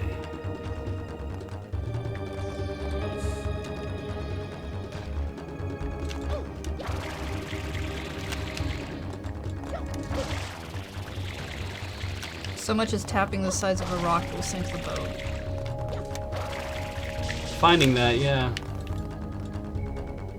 Okay. Must come up again.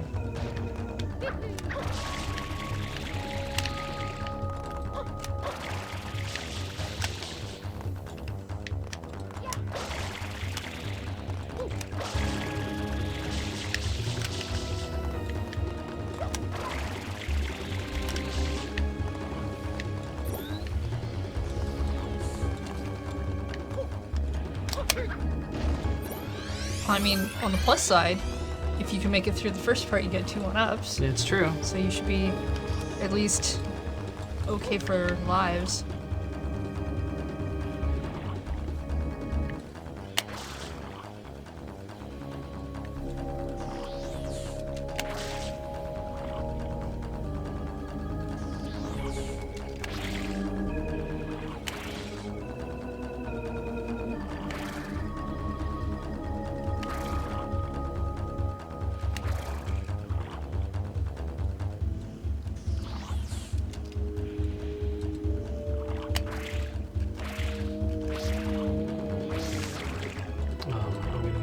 To go that way.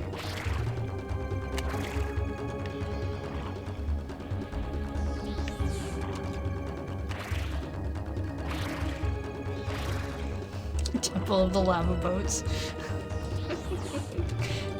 I mean, I'm just glad that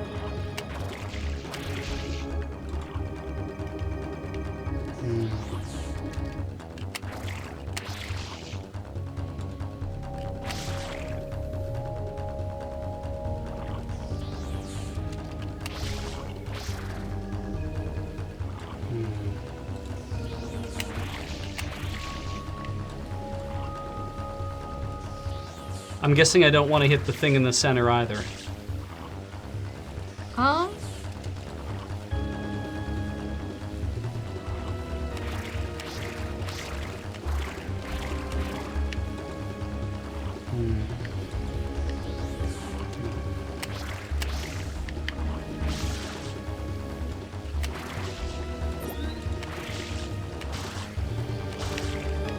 Yeah, Chad just says hit nothing. Don't chance it.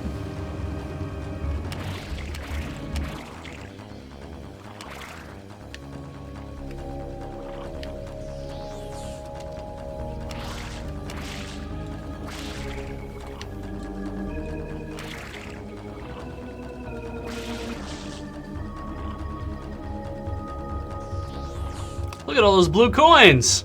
Not even once.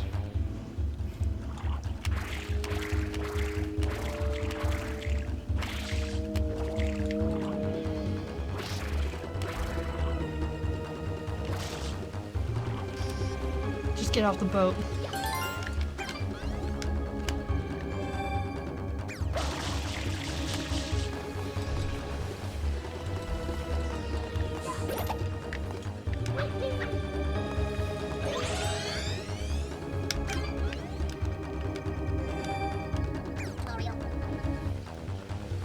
God, look at them all. You probably have to go up. Oh yeah.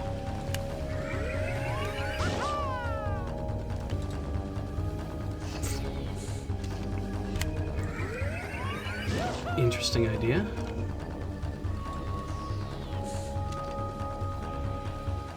What's the lowest cloud? Probably that one over there.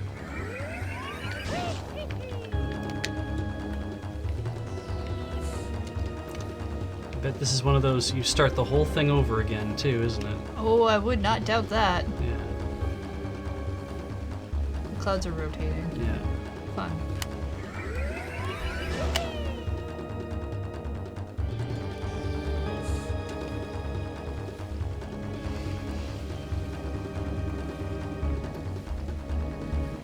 Can't even get a good lock on where Apparently, they are. after this part, you get to the final boss.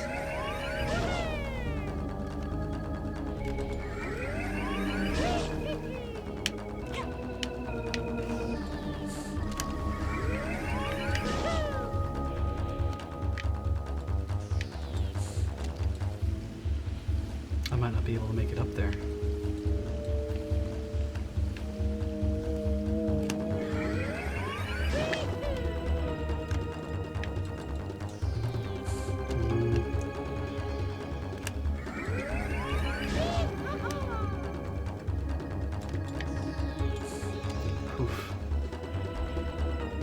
Doing?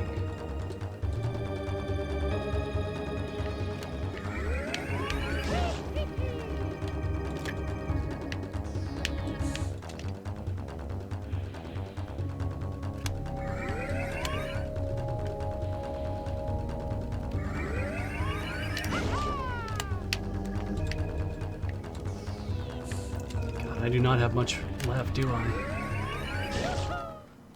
Just enough to get to the top. All right. Voice acting. Come on in, Mama Peach. I think not. It's a good thing there's water there. Yeah. Again? Don't you ever give up? Mario! How dare you disturb my family vacation? When did he get so large? He's always been Really? way too big. Huh.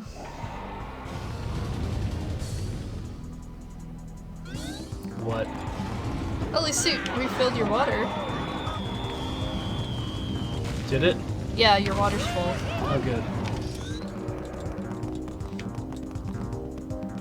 What's this all about? I think he heated up his water. And he didn't like it. And goodbye. Goodbye forever. I couldn't even stop that. The water's probably green, in the same way that a lot of water you see, when people take baths in anime is green.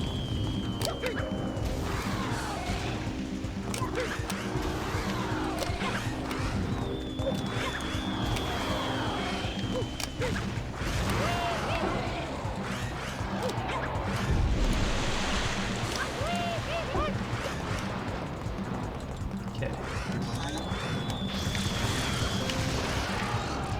Should try to tilt the hot tub.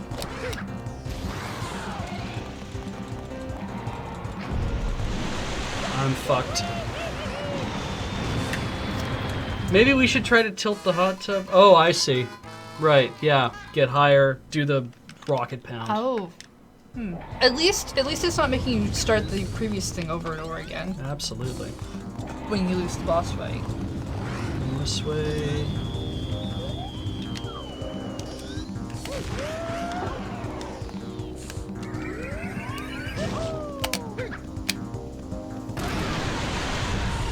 Let's do that 4 more times. Oh, okay.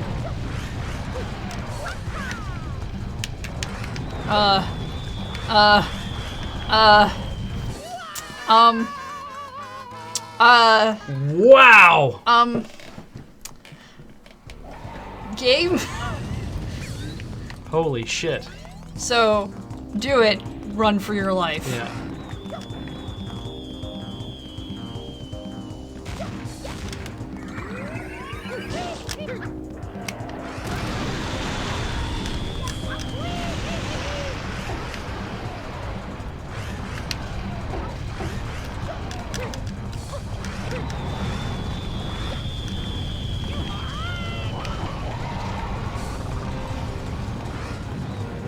Run, run, run, run, run!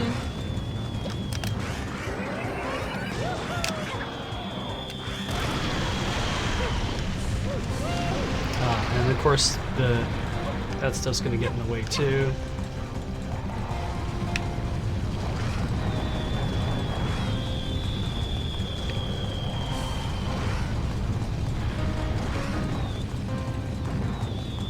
Run, run, run, run, run.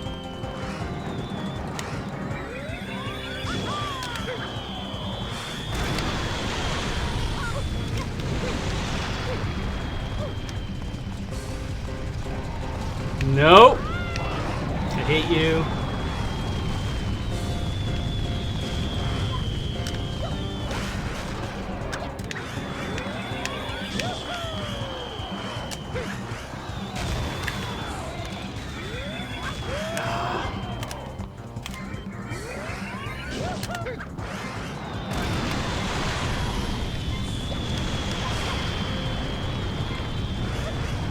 Shit!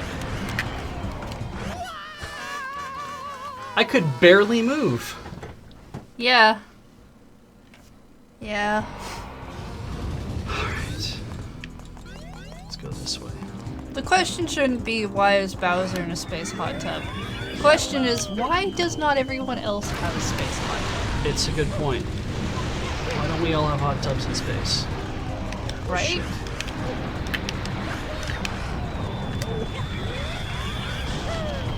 Ooh. Ah! Oh, that would have been so good! Yep. been so good.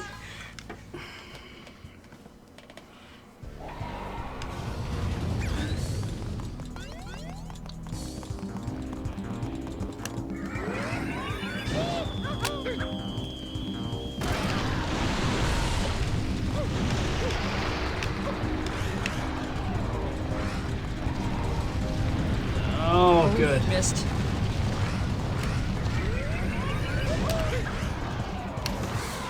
Gotta get much higher. Oh, shit.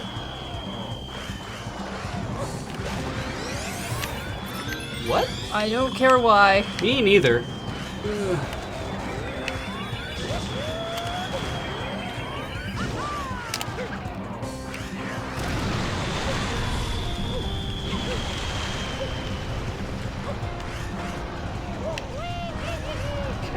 No, don't.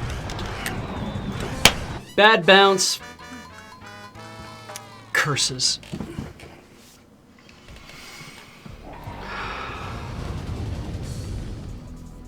Oh, bluebills either have water or one-ups. That's Oh, okay. that's an important thing to know.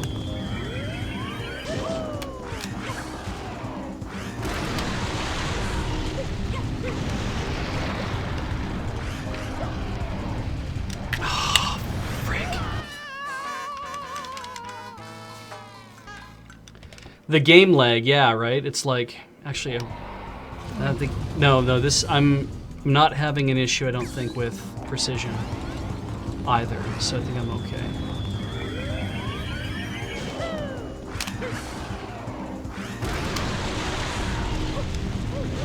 It's just all these effects and all this other shit.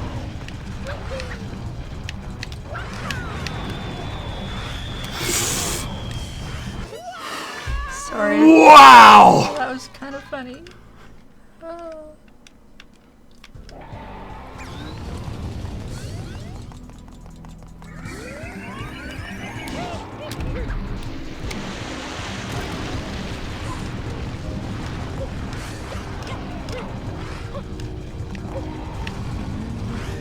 Rocket. What the fuck?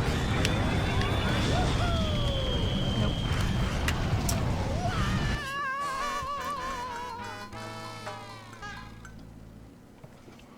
Yeah, everyone who's saying use the rocket to get back up. It is not a sure thing. So hang in there.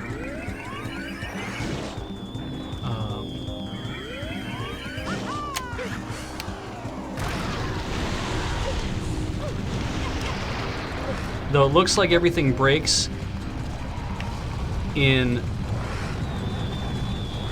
My hands are a little sweaty, so I keep slipping off the...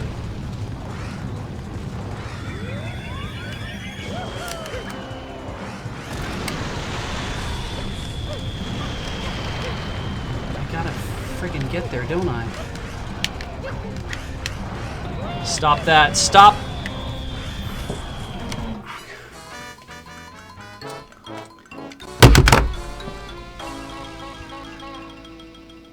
Garbage. Straight garbage. It's gonna feel real good when I beat it, but god damn. Did you want to take a break? Yeah, we're... Yeah, we're fine. We'll take a break. We're gonna take a break, and then we'll be back.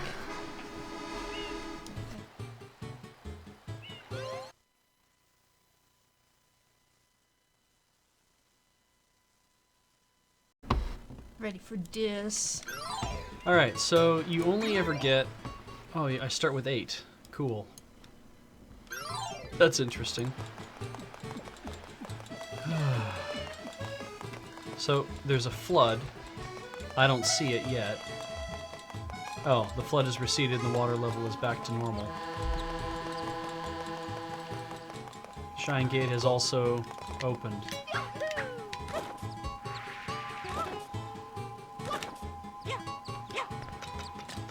The hell does that mean?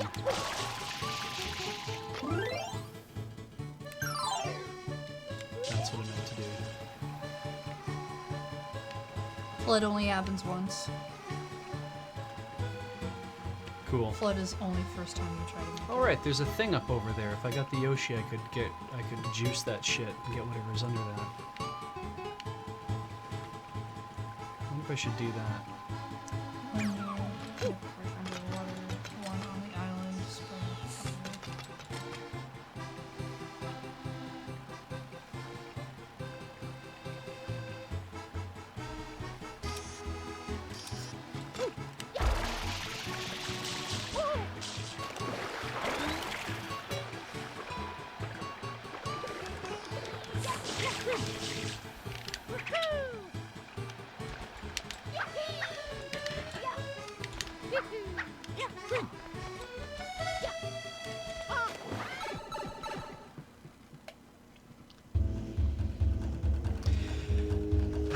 mean, the idea is we do this, right?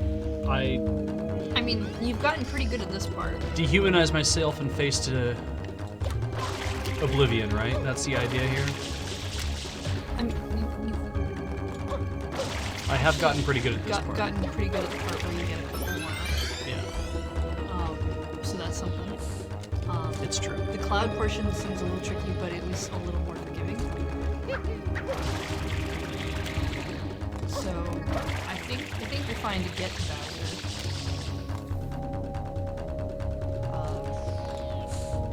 And you were getting pretty good at that as well. So Yeah.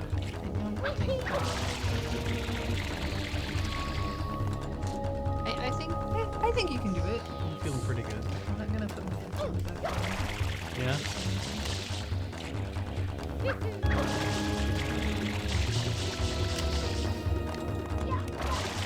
Oh shit.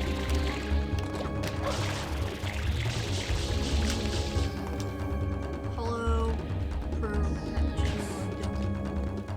Perpetual DM. Perpetual DM. Right. I'm gonna stop shooting the grenades as if all one word. Wow. I landed on the edge.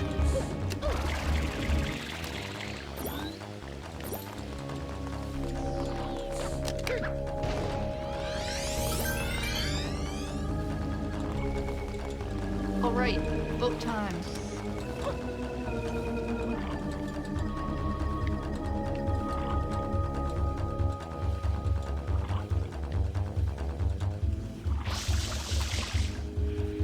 Don't want to go that way.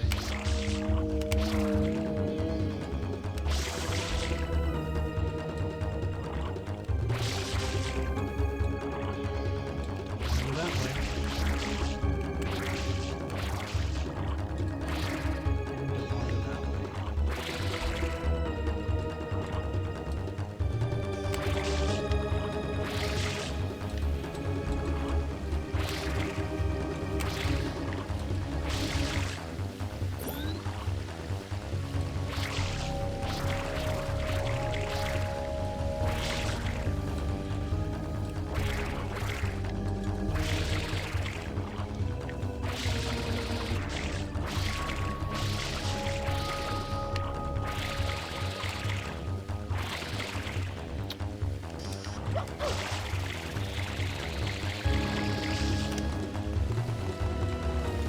It's interesting how there's a thing here.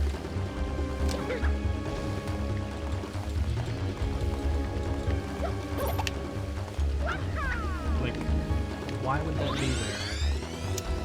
Probably something to do with I guess. coins. Maybe. I feel like blue coins aren't worth it at this point. There's only one way. Up.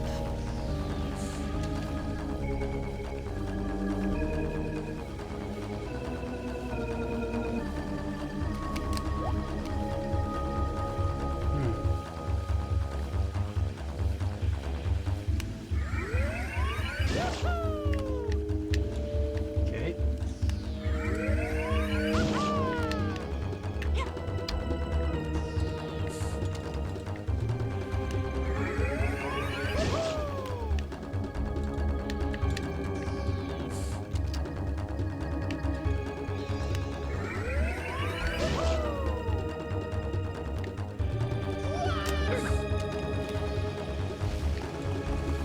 Is there a way to get water back? Just like that. Yeah, like I feel like this area is fairly forgiving as long as you're making sure you Shit.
safe is it not?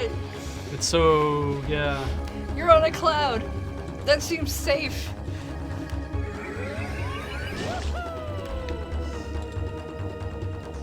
Oh, you can put water in the clouds to make them bigger. Oh, really? This is what the chat is saying. I don't have a lot of water.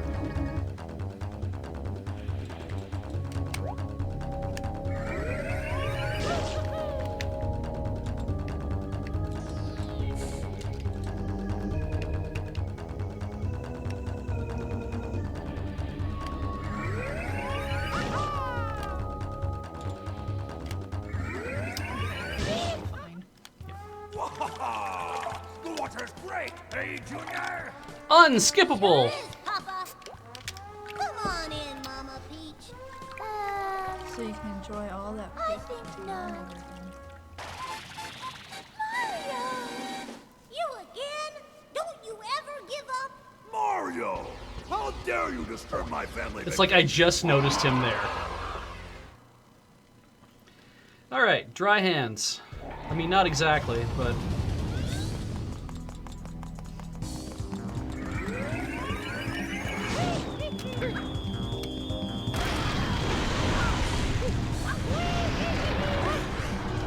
Stop it.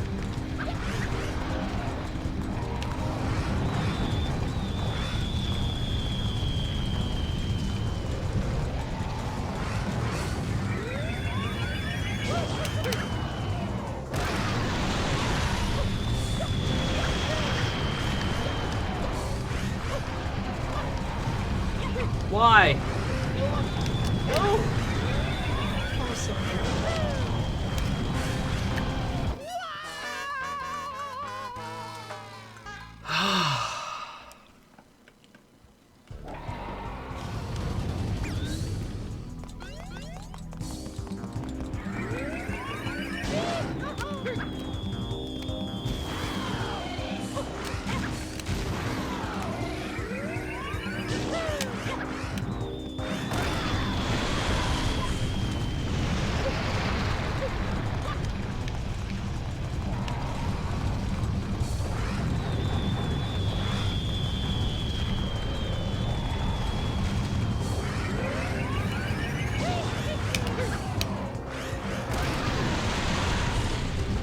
Whoa! Cheap. Holy shit! Cheap.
Hooray. One more.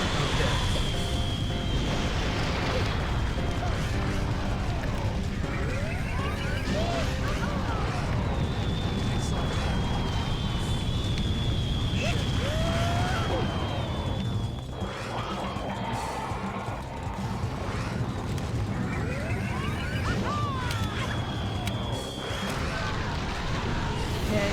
Now what? That's part one, clearly. Whoa, there's a shine.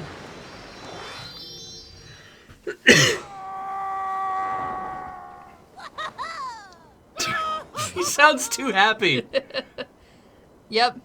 Yeah. Well, I mean, that's her thing. That's how she floats. That's always been her thing. Yeah. The parasol's just icing, I think. So what's the second? What's the... Skylar Ringtail, am I done? I need to know this. Or wait, no, don't give it away. Oh, Flood. No. I hated using you so much. Mario. It's time to die. Assist.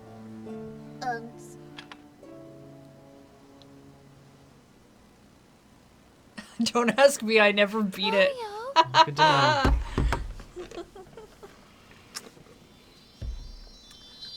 You know, I wouldn't put your controller down.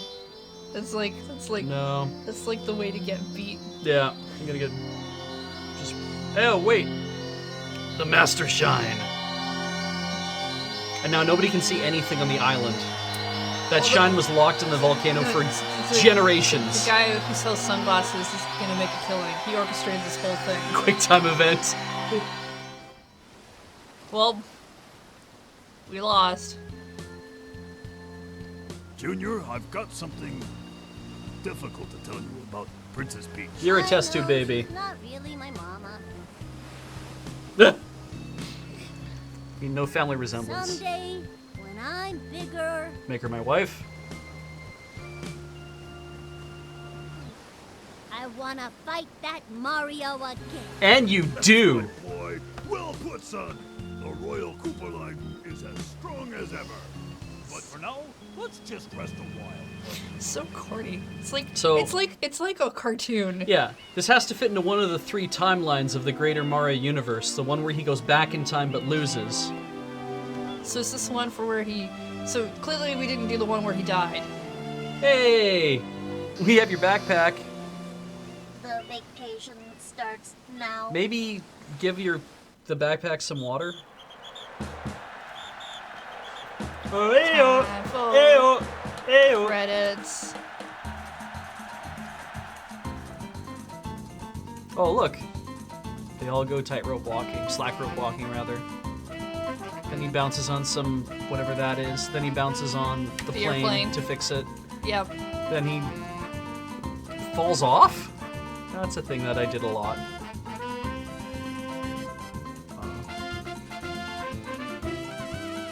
What an amazing harbor. Yes, I helped build it. Yeah. Yeah. Went fishing. I like that because she's vacationing, her whole hoop dress thing has no sleeves. Yeah. It's Summer like- outfit. Who bungee jumps? Like somebody has to, right? I cleaned that harbor. It's over, Beej. You're free now. I did not think that was gonna happen. I was fully prepared for it to be like something else is about to happen. Every week you've played this game, you're like, I don't know if I'm gonna play this game next week. I don't even know if I'm gonna finish the fucking thing. Every week. Every week. Now you can't say it anymore.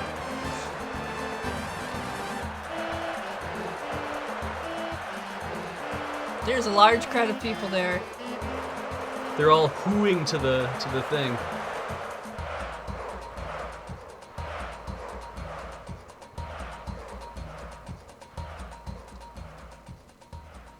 Yeah, Mario does have short sleeves as well. Oh, he does, yeah. He's pulled them up or something. I He's think wearing they're a t-shirt. actually short, but it does kind of look like he's pulled them up. Zaendo? Oh, hey, it's Postman. Yeah, it's the dude I had to race. Wanna be. He found the magic paintbrush. Yes, Save? I believe I will. No. Hey, we got a new patron. Thank you very much for signing up on the Patreon. It was pointed out that if people wanted to get in on the load-bearing patronage wall, you have, I think, tonight to You get have to in do your it by the payments. end of tonight? Yeah, before it registers as being, and I don't know where they're located, if it's Pacific or if it's I have no idea. or if it's in I Newfoundland or where the hell it is, but no clue. Ooh, look at that! We don't have to watch the opening again. and as Felix Mailer has pointed out to us, there's a bonus ending if you get all the shines and go back, but it's not worth it. If you'd like to see that, I direct you to YouTube, The internet, where somebody else has gone through the hassle, probably. and I didn't have to. We're not going to. Though I 75 shines. It's like a That's- better ending picture or something dumb. That's wonderful. 75 shines That's pretty is good. a nice round number, It's and I don't have to think about it. You did a lot. You did a lot of this game. Yeah. Well, okay, so postmortem. I am glad that 75 out of 120, and I'm like, but still 75. Satisfactory. 5s and 10s are like my favorite. I remember when I was in like grade 3 and I figured out, wait, everything whenever you multiply by 5, you get 5s or you get 0s, and I was like, that's amazing. That's like what a trick. And 5 was always then a fun number for me to multiply because it was like no matter what, it's got to have a 5 or 0 at the end, and then it's correct, so I'm fine. Everyone's saying goodnight to you. I don't know why. Are we gonna chat for the next bit, or I'm gonna. what do you want to do? I'm gonna give my impression maybe for the next few minutes, and then maybe we might plug something else in if there is something else to play. But I don't know what else there is to play. I just meant general chatting. Yeah, we can talk a bit. I mean, I'm glad I gave this a chance again after hating it to begin with. I feel You're like definitely getting a lot more handle on the controls. yeah, and I feel like who I was previously, like when I first had a chance to play this, I guess it must have been when I got a GameCube, which was later on, but not immediately when it came out. I didn't want to deal with the water and the everything else that's going on. I didn't like that at all. What I wanted to do was I really wanted to like jump around and do all the things you do in Mario 64, which is funny because that's a game I didn't terribly enjoy either. And we're not playing that on the backlog at all because that is not my backlog. It's not something I'm interested in playing. But the amount that I played it, because I always would play like the first world and then sometimes maybe the second world, and I was like, this isn't doing it for me. I'm not enjoying this in the way that I wanted to. But then I bought Sunshine because either I got it with the GameCube or something like that. I bought all this stuff used anyway. I just kind of ended up with, I don't know, like this real feel like it's like this was a neat idea for a game, but definitely not a game I wanted to play. Because I just didn't like the control of it. And I think that's kind of like we were talking just today, I'm like, oh, well, Super Mario Galaxy 2 is going to be one of the Nintendo Player Selects. Yeah, that's a thing that happened today. Yeah. The selects. We got 4 3DS games, 4 Wii games, and 4 Wii U games. And one of them was Super Mario Galaxy 2. I have a copy of Super Mario Galaxy. And Galaxy 2 is like, maybe I should pick that up as well because everyone says, oh yeah, even it irons out a few more things and it gets better. And Super Mario 3D World for the Wii U got picked up. Yeah, as another yeah, one. I hear that one's quite good. Yeah, but that's the That thing. one right? has the cats in it, right? That is the cats in it. Yeah. I have kind of wanted to play the one with the cats. And it's simultaneous, like two of us can play together, kind of deal. Or But- 4 of us could play together Yeah. if we get four people. Yeah. But I don't know. I really just felt like having owned a copy of Galaxy, I've never cracked it, never played it on mine, but I've played it on like Dan Ross, who you guys remember from the backlog from playing the train games and stuff. He had Mario Galaxy, and his kids loved watching him play it because it's like, get Yoshi, go get Yoshi, ride Yoshi around, you know? Because and you can only do that in like on the Planetoid or some shit like that. So, and I just felt like I played a little bit there, and I'm like, neat, interesting, flying around's kind of cool. But it is a bunch of like wander around this world and jump to another thing, and I'm like, I feel like I get lost really easily. So Mario Galaxy 2 then also feels like that's not going to be a thing that I'm probably going to play, and so then it's like Mario 3D World, is that going to be just kind of more of the same of this, like, hey, you're going to be doing a lot of 3D platform jumping? I mean, Like at least maybe. playing Zelda, I didn't have to do any jumping. It was great. You do the rare. You don't jump in Zelda games. Right. You leap. no jump you walk button. to the edge of something and you push, and then he leaps off, and it's like that, or he falls down the side or whatever. I'm like, that I could get used to because like there's no. I prefer there in some cases there wasn't a jump button because it made everything very you understood how everything was supposed to work. So. Yeah, I don't know if I want to play the Galaxy games. I don't know if I really would get into it that hard. Like. Well, I mean, you just finished a Mario, so maybe something non-Mario before Yes. you go back to Mario. Accepting Rock's Feather and Rock's Cape from Link's Awakening and the Oracle games. So basically the handhelds. Yeah. It is not. I guess you do jump kind of in the original Legend of Zelda when you go into the 2D things and you go down that you can jump there. I think it was, but anyway, I have not played I thought far there was enough something like into that. Oh, that and one. Link 2, right? Zelda 2: The Adventure of Link. You Well, can that's jump. a side scroller, so I would assume. Well, it's all the battles take place in side scrolling and all that. So Yeah. in any case, I don't know. I'm Also just haven't played that, so I.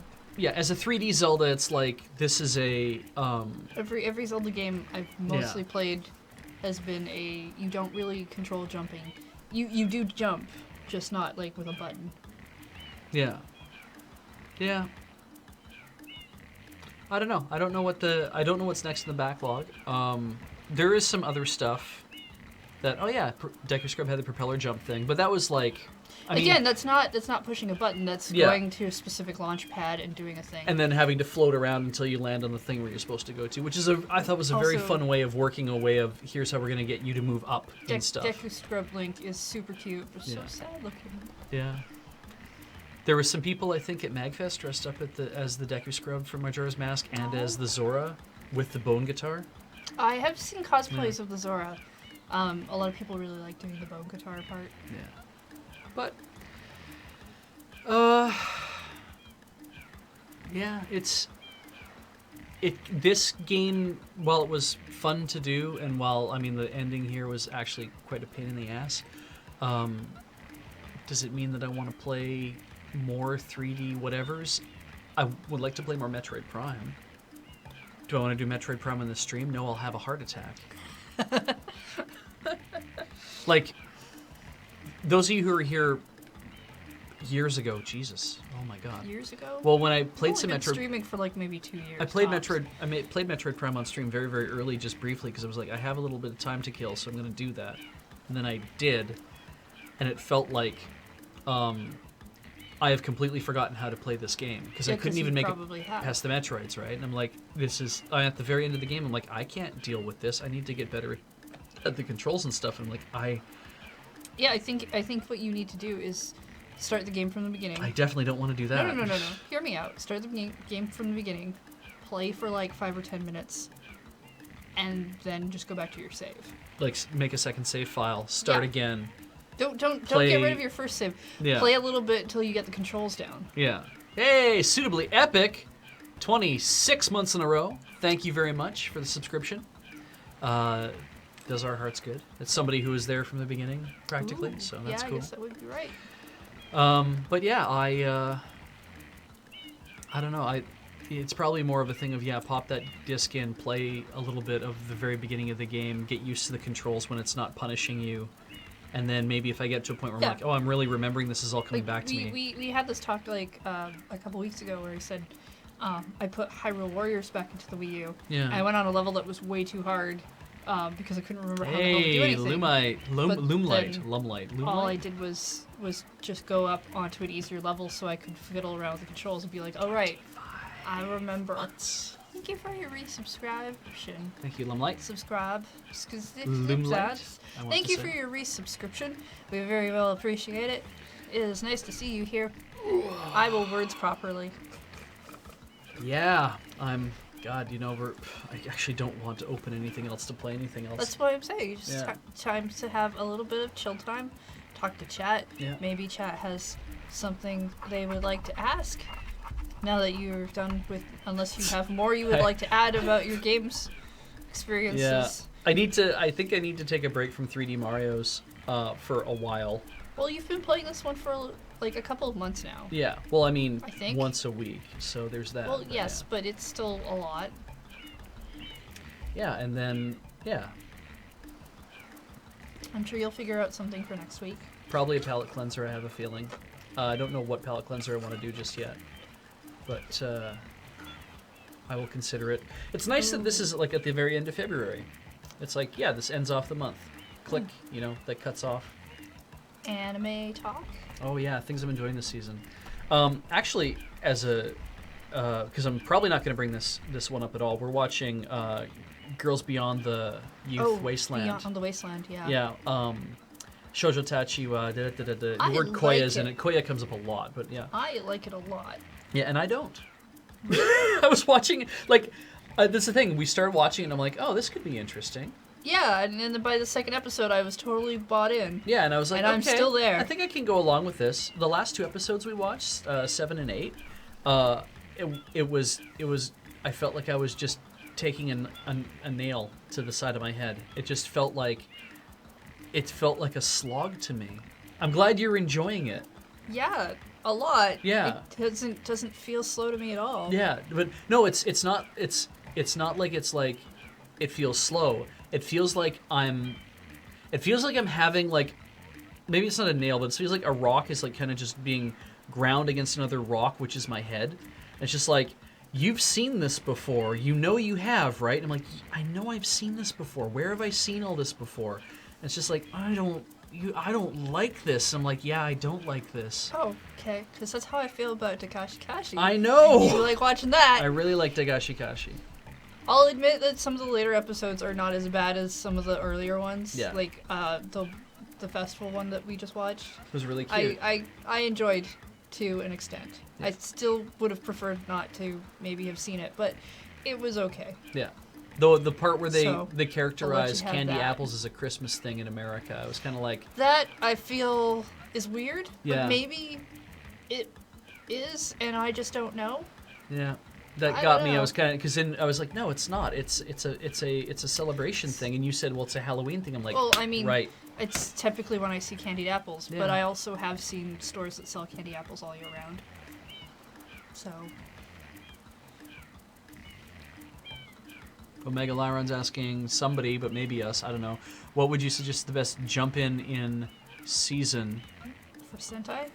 Do you mean like what's one of the more interesting seasons to like, or the most interesting series to kind of I join? haven't actually watched that much Sentai. Some of the stuff that we've seen, I still like, because we've watched a little Tokyuger, which Yeah, is a the little trains, bit, which right? I really like. Well, Gokaiger, or Gokaija, Oh, the pirate one. the pirate one, I've- has been very I interesting. actually quite like that one. We've fallen off of it. I want to get back onto Because that. it catches you up on 35 years worth of stuff, but it's Yeah. really fun. Like Deca Ranger's just really fun. No, Deca Ranger is the best. it's just really well made. I've So not seen everything, but Deca Ranger is the best. yeah, It's so funny. You haven't even seen all of it. I just was like, you have to see Doggy Kruger. the little bits I've seen, I'm like, it takes itself so seriously that it decides to, we're gonna just screw with everything. I'm like, yeah, that's it. You're a very serious thing, and yet Oh, it's You're it's not. It's not serious at all, and it knows it. I love the voiceover every time someone uses what is essentially kind of a superpower, but Yeah. it's not really a superpower. And it's like, he has to do this thing standing on his head. It's how he focuses, Yeah, and they- he will come up with the solution now. they all have little superpower things that are fun and interesting. Well, most of them anyway. But Tokyuga, whatever. My biggest complaint of that series is the mecha looks incredibly boring. I mean, there is that, but I think the villain design is really good. It's on point. It's so good. We really need to watch more of that. I also really love the fact that they not only do they transform, but they change stations, where they switch stations or something during the fight, where they're like, oh, I'm just gonna be Red Ranger now. Foomp. And they switch. and they can switch, which is really cool. And that's pretty fun. Yeah. Well, it's a very neat idea. If you're not familiar with Sentai, you're kind of like, this is just they're doing this thing, and they think it's interesting. But I do think the pirate one is a pretty good one to go through, because when they add another member later, he's a fanboy of like all of the previous Sentai, and so anytime, because they themselves are not, they're just like, this is what we do, and he's like, how do you not know about this thing? Why are you not doing this? And he makes them a guidebook and stuff. Skylar Ringtail asks, how long do Patreon pledges typically take to go through? Want to make sure I meet the deadline. All I know is that if you submit them by today, they're supposed to go through and be counted. Yeah, I'm not. And if we end up in a thing where it's like you've made a massive donation to try to come in over the line, I don't want to tell everybody, hey, confirm that you've send us your thing to let us know that you've come in, whatever. But it might be worth double checking just to make sure everything went through on the right kind of date, and then I don't know if we're going to send an email out to everybody saying we have confirmed that you have made whatever, so it'll be on the wall. I don't know what's coming. I think we have to do those calculations manually. Exactly, yeah. So I don't know how any of that's going to work out yet. I don't know. I'm assuming Paul's doing that, but I really have no idea. Yeah. And then there's another question from Skylar Ringtail, actually, that's interesting. What tips and tricks have you... Actually, I'll answer Dark Morfords first. Team Hotaru over Team Saya. Really? Yeah. Oh, fuck her. I like Hotaru. Because she gets garbage. So excited about everything. No. I don't like her at all. She's so weird. Saya is so much better. And I don't even like that show. Anyway, what tips and tricks have you learned from improv that you would recommend for someone who is DMing a D&D game? I do an entire... Do you not do your whole panel? I'm not going to do my whole panel, but I do an hour-long panel, roughly, 80-minute panel on that. That works off of kind of the three rules that I learned when I started doing improv were no blocking, no wimping, and no steamrolling. And all that means is accept every offer, build, but build with only one offer. That's how the three of them make sense. No blocking, no wimping, no steamrolling is accept, build, but build with only one offer. Yeah. And that means as a DM, what you're trying to do is encourage your players to get into trouble. That's what they're supposed to do, is just constantly be getting into trouble. They're supposed to be doing that kind of stuff. If they're not getting into trouble, you need to give them more opportunities to do that. And you need to let them fail, because they will. And you need to also help them make decisions, keep them moving. They will stop, your party will stop for the party you're playing with, they might stop for half hour and talk about differences for whatever. If you find that a lot, give them a push by making something happen to kind of force them to make a decision to move in one direction. This panel is not recorded anywhere. No. But I do it at all anime conventions that SCT goes to, and I am considering talking to Graham about finding a way for me to do it at conventions that Loading Ready Run goes to that I would be present at. Otherwise, if you find me at a convention and you want to talk to me about some of that stuff and I have some time, I'm more than happy to go over that, some stuff with you. But yeah, I mean, I wouldn't. The whole 80 minutes is me talking the entire time and asking people questions and trying to push points and stuff. But I can do it probably a lot shorter. Dial M for Mara, your best bet is to email someone. Probably Paul. Paul might be your best bet for emailing, just because I think Graham's under a lot of work right now for that information. Yeah. I think info@loadingreadyrun.org, someone at least picked that up, but... Probably. I don't know actually what the email addresses are. I assume they're somewhere on the website. Yeah. May not be a great assumption to make. Oh, that's interesting. Could you do a Lurkcast about this and related topics? I mean, it would literally just be Beej talking for 80 minutes. It would be me talking for 80 minutes. And, I mean, probably a little bit less, because it would also not include... it would not include the interactivity that I bring to it with the people that are sitting in the room, because it's boring to hear somebody talk for 80 minutes and not be a way to talk back to them, I find. Even though I will gladly do that on a podcast if people will let me. I'm pretty sure most of the Loading Ready Run's crew's emails, if they have them, are their name at loadingreadyrun.com. Yeah. But so that's probably Paul's, but I would maybe take a look. You could also maybe try contacting him through the forums. Yeah. Phoenix Mailer points out, email Graham is in the bang bad advice. So Lurbot will tell you it is bad advice to email Graham specifically. Well, yeah, that's why I said not to. Exactly, yeah. So, yeah, I don't know what I'm gonna do in that regard. I should just maybe start running Skype lessons and charge people. Except I don't have time to do that. I think these are all great ideas, but generally these are not things I would say in front of people. I value my free time so much. Things, and I don't agree with that. Yeah. So, Skylar Ringtail points out that I seem to have the most improv experience in the group. Ian and I are. You and Ian are about the same length. We both started doing improv with being one of the founding members of the 404s, and then Ian went to Japan for a couple of years. So I maybe have more years of consecutive experience, but I don't think that really matters one way or the other.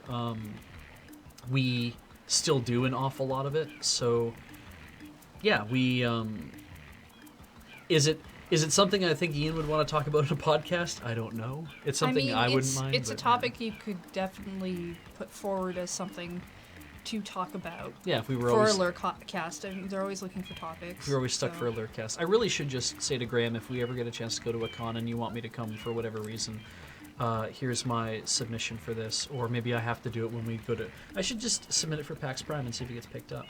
Because we may go to PAX Prime. I don't know. Yeah. I don't know. Yeah, I don't know. Don't look at me like that.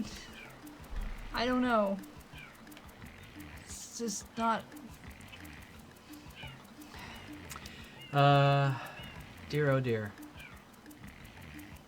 Mousetrap AFK stream, not at all. I'm not playing that game ever again. Oh, well, that's fine. I'll go on that stream. What? It's a fun game. You want to play Mousetrap? Mousetrap is great. No, the Mousetrap game in improv. Terrible. No, not that game. No Yeah, one's see, playing that's what I that. mean. Nobody's playing that ever again. But the Mousetrap, the board game. Yes. If anyone could ever Which find a would copy be of Mousetrap that has all the AFK. parts. That's Yeah. right. That's the thing though, right? Like the whole point of Mousetrap, the game was you make the board, like you put the board out, and then everybody just grabs all the parts and makes the thing, and then puts the thing in and watches the Rube Goldberg device activate, catch the mouse, and be like, sweet, and then they pack everything up and put it away. No, you're all mice. Yeah, I know. You going around the board. You have to activate certain things to build the mouse. Oh, I'm aware how it's supposed to be played. Well, you make it sound like everyone just sits there and is like, okay, cool, we caught the mouse, and then we walk away. Tell me, chat, when you got Mousetrap, for those of you who got Mousetrap, the board game, how many of you just set up the board, set up the Rube Goldberg machine, set it off, watched it a few times, and we're done with it? I already have one person there saying they did. Okay. Good night. Good night. Where are you going? I'm done. No. Have fun.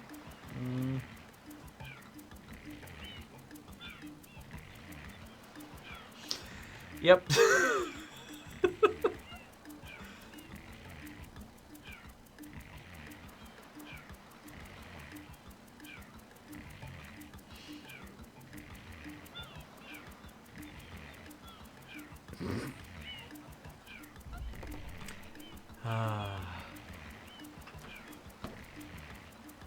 All right.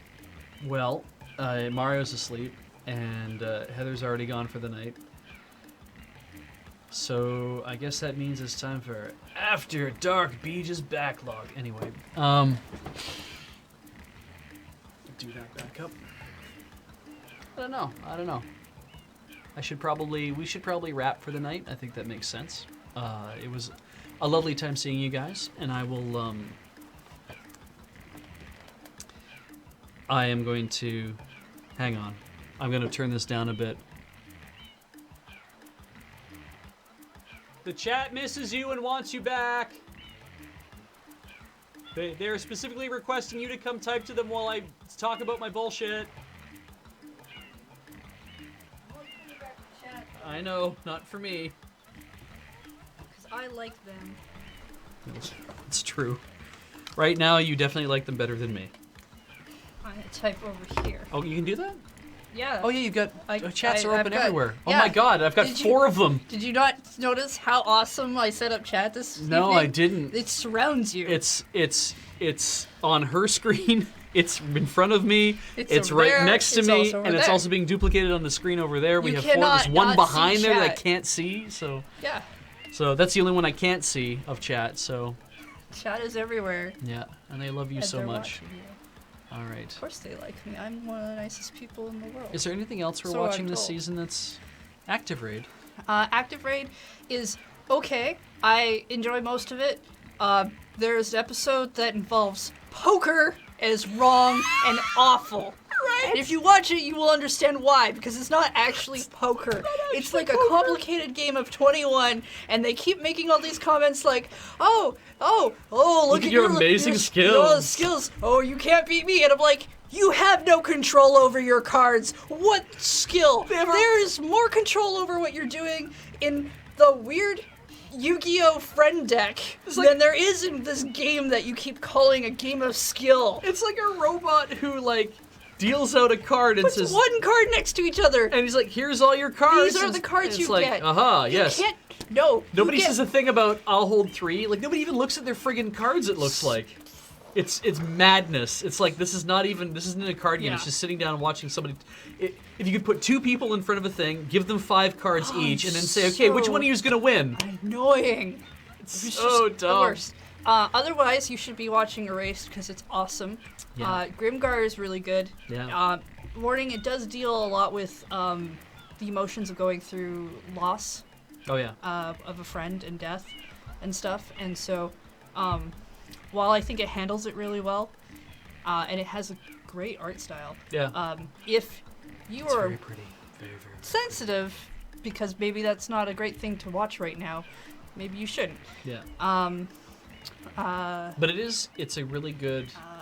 It's a kind of like, it's an RPG world kind of thing, and yet, because it's following around... We talked about this in the Lurcast, but it's like... But it's so good. It's so good, because so it's like, it's nice to watch these people who aren't good at their jobs. To watch people go through these emotions and Yeah. actually deal with them and talk to each other about them and realize that they're making mistakes based on some of these emotions that they're having and how they're going to get through that and how they intend to move on. Yeah. No. That's awesome. Yeah. Niji Ito Days. I like is that good. one. It's fun. It's light. Very light. It's a shoujo manga that is from the point of view of one boy, but really it's from 4 boys, which is rare for a shoujo manga to be about 4 boys trying to fall in love. Yeah. I mean, one boy trying to fall in love. But So that one's quite good. Shirayuki Hime. I've been liking second season a lot better because it's a little bit more active. Also, Snow White with the Red Hair is the English title, but it's Akagami no Shirayuki. I'm kind of hoping they build on that again, because beyond the whole thing in the first season where they're like, oh, poison apple reference and That's it. thing reference about who's the fairest in the land, and I'm like, really? Yep. That's it? Yeah, we're not going to talk about that anymore.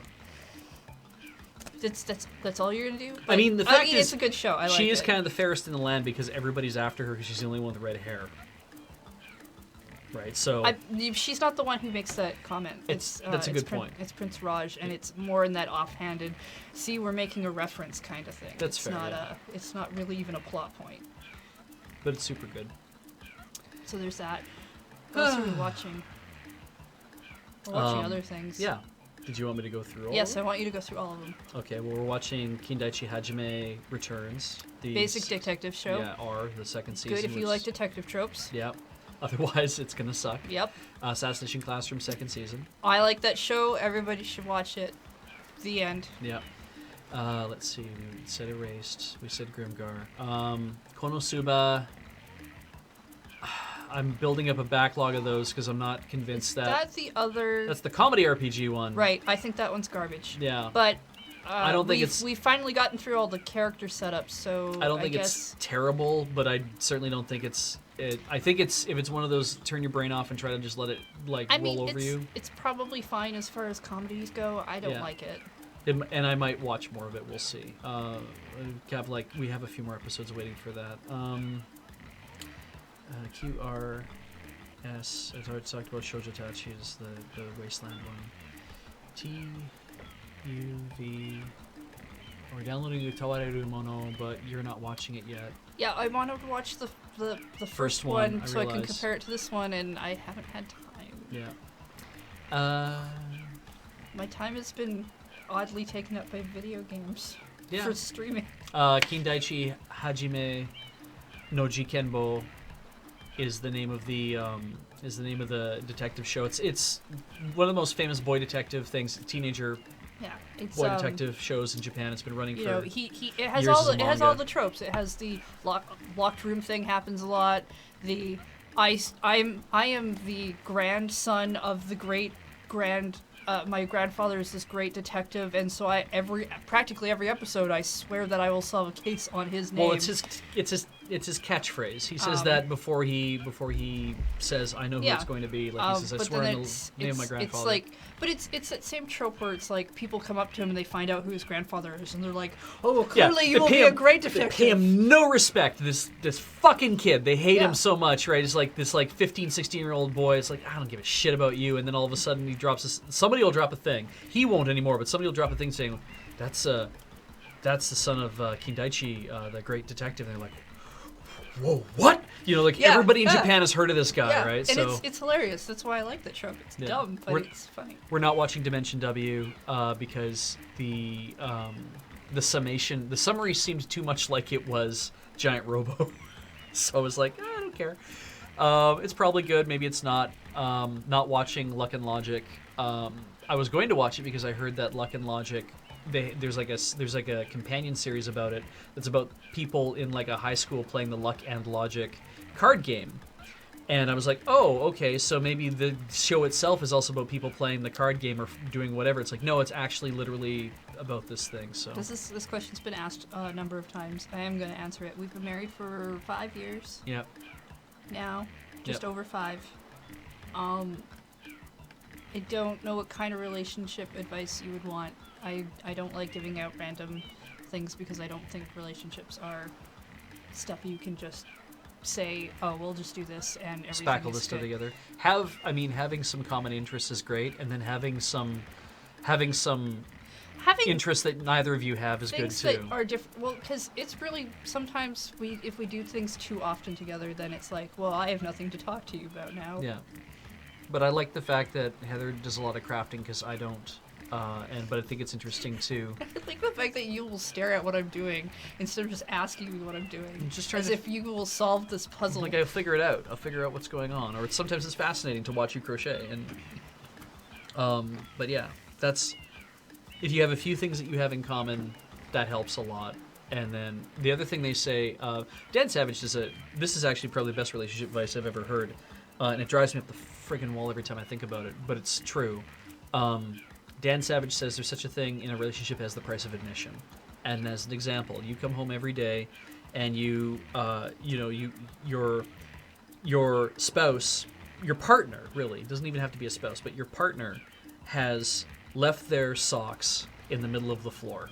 And every day when you come home from work, or every night before you go to bed, the socks are, I know you take your socks off. This is fine, but this is in general, right? But it's like, they leave their socks dead center in the middle of the floor. Heather doesn't do this, but dead center in the middle of the floor of the living room, like a cat leaving a mouse somewhere for you to find, kind of deal, like that kind of thing. But they leave their socks there for whatever reason, and you've never been able to figure out why, but they always leave them there. And so what you do is every day you come in and you don't like seeing them, so you pick them up and you put them in the hamper. And you do this every day for years. That's the price of admission.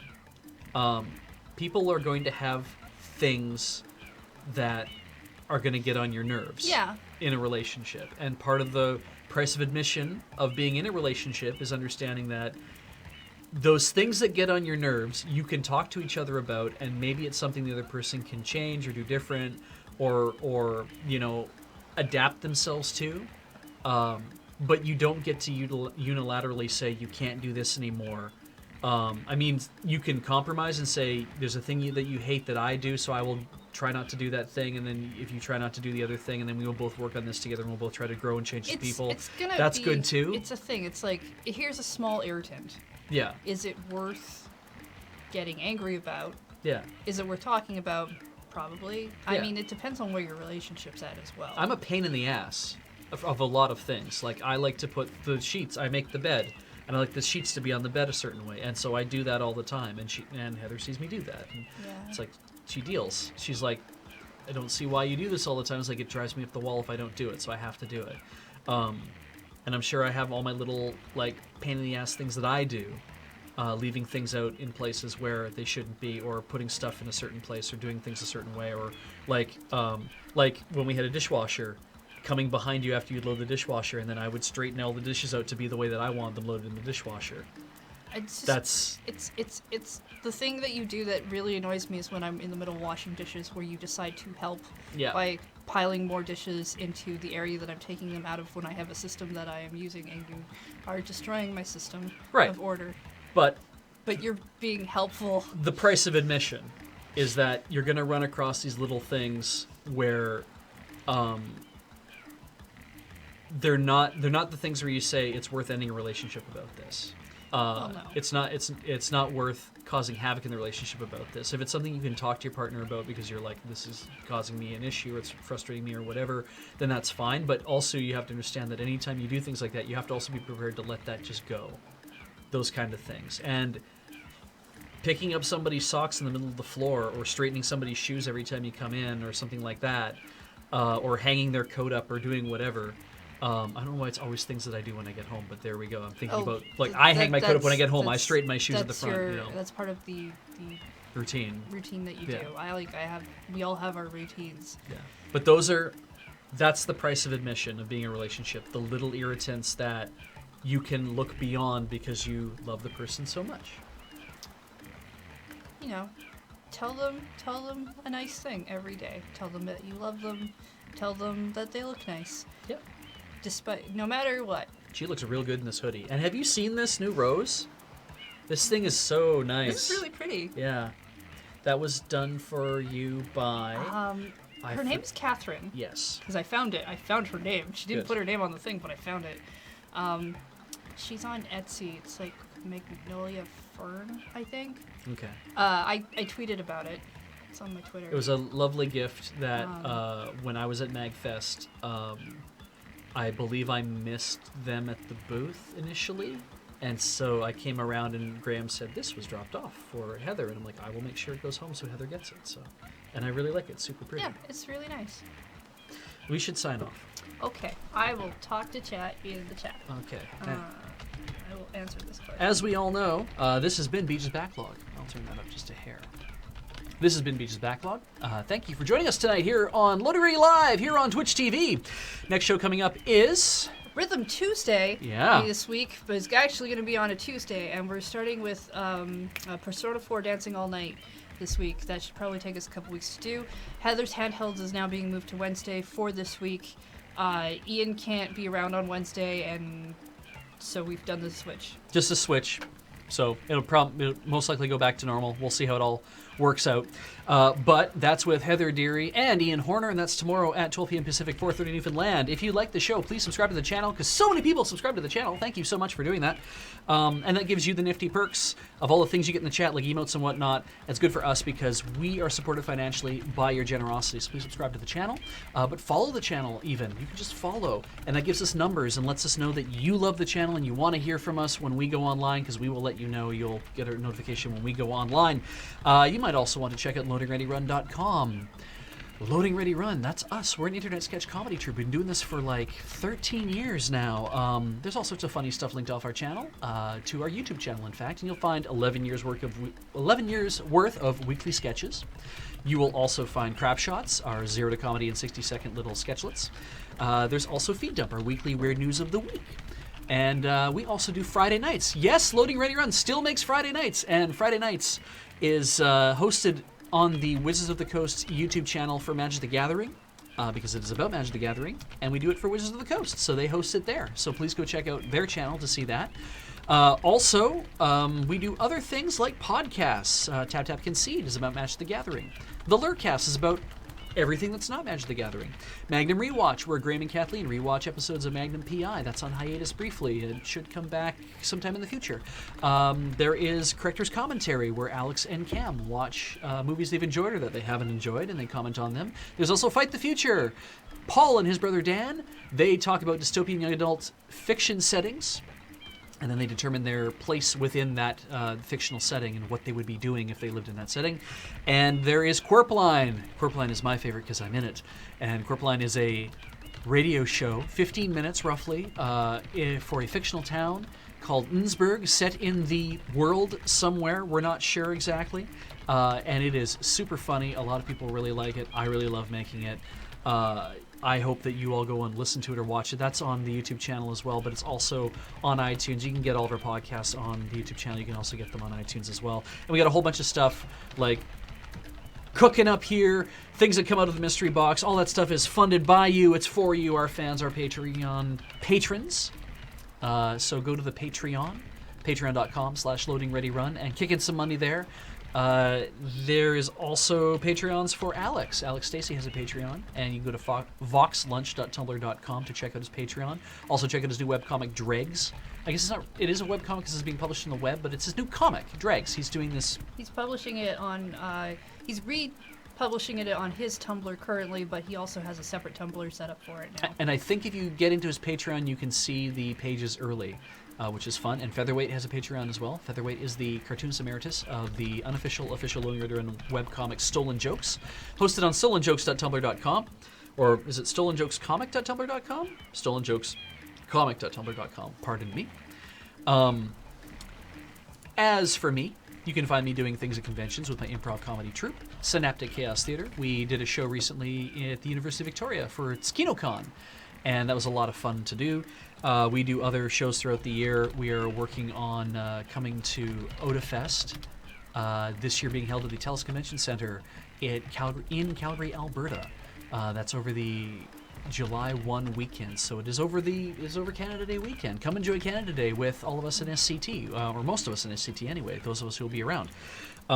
If you want to see us at a convention in your area, you'll have to talk to your con organizers and say, hey, these guys are really good. They do all sorts of cool stuff, because we do like improv. That's kind of our bread and butter, but we do improv seminars and stuff as well, like improv for role players, like I was talking about earlier, that I do as a thing at conventions. We will on occasion do the Doki Doki QQ Challenge, which is a Japanese punishment game, but we also do something called Late Night Dub Fight.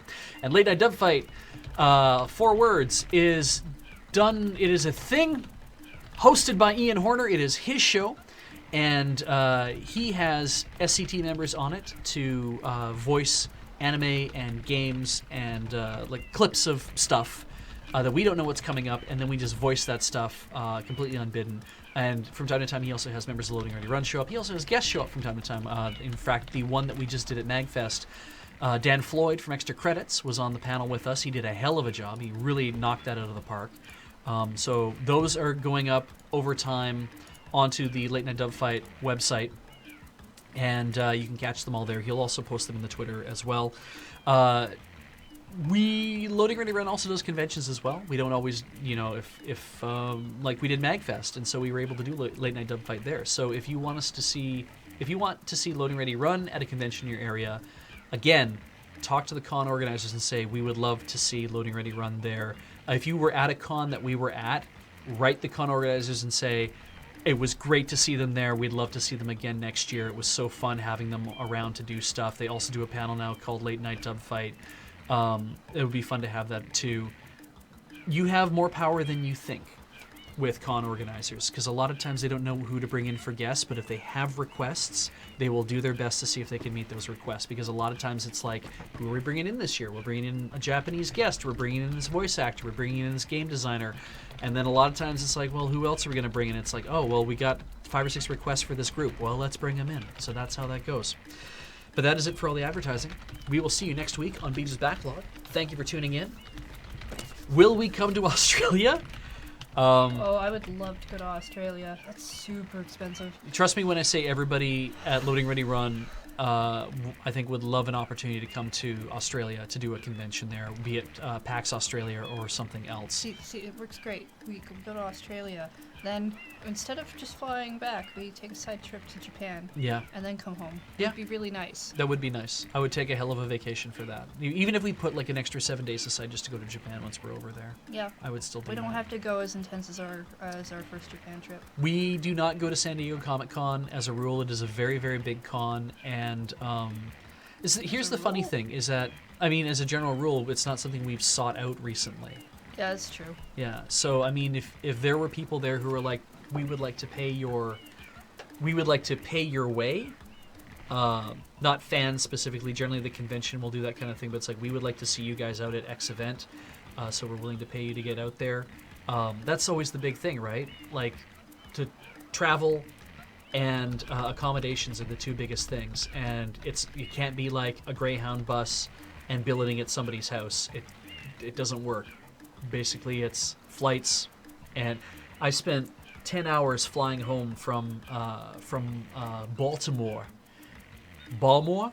I think that's how they say it, Balmore.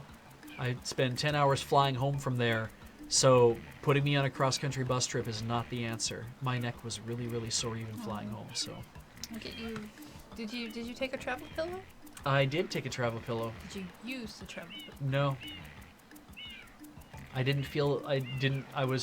kind of like, I sat there and I was like, I might sleep on this flight. And gone.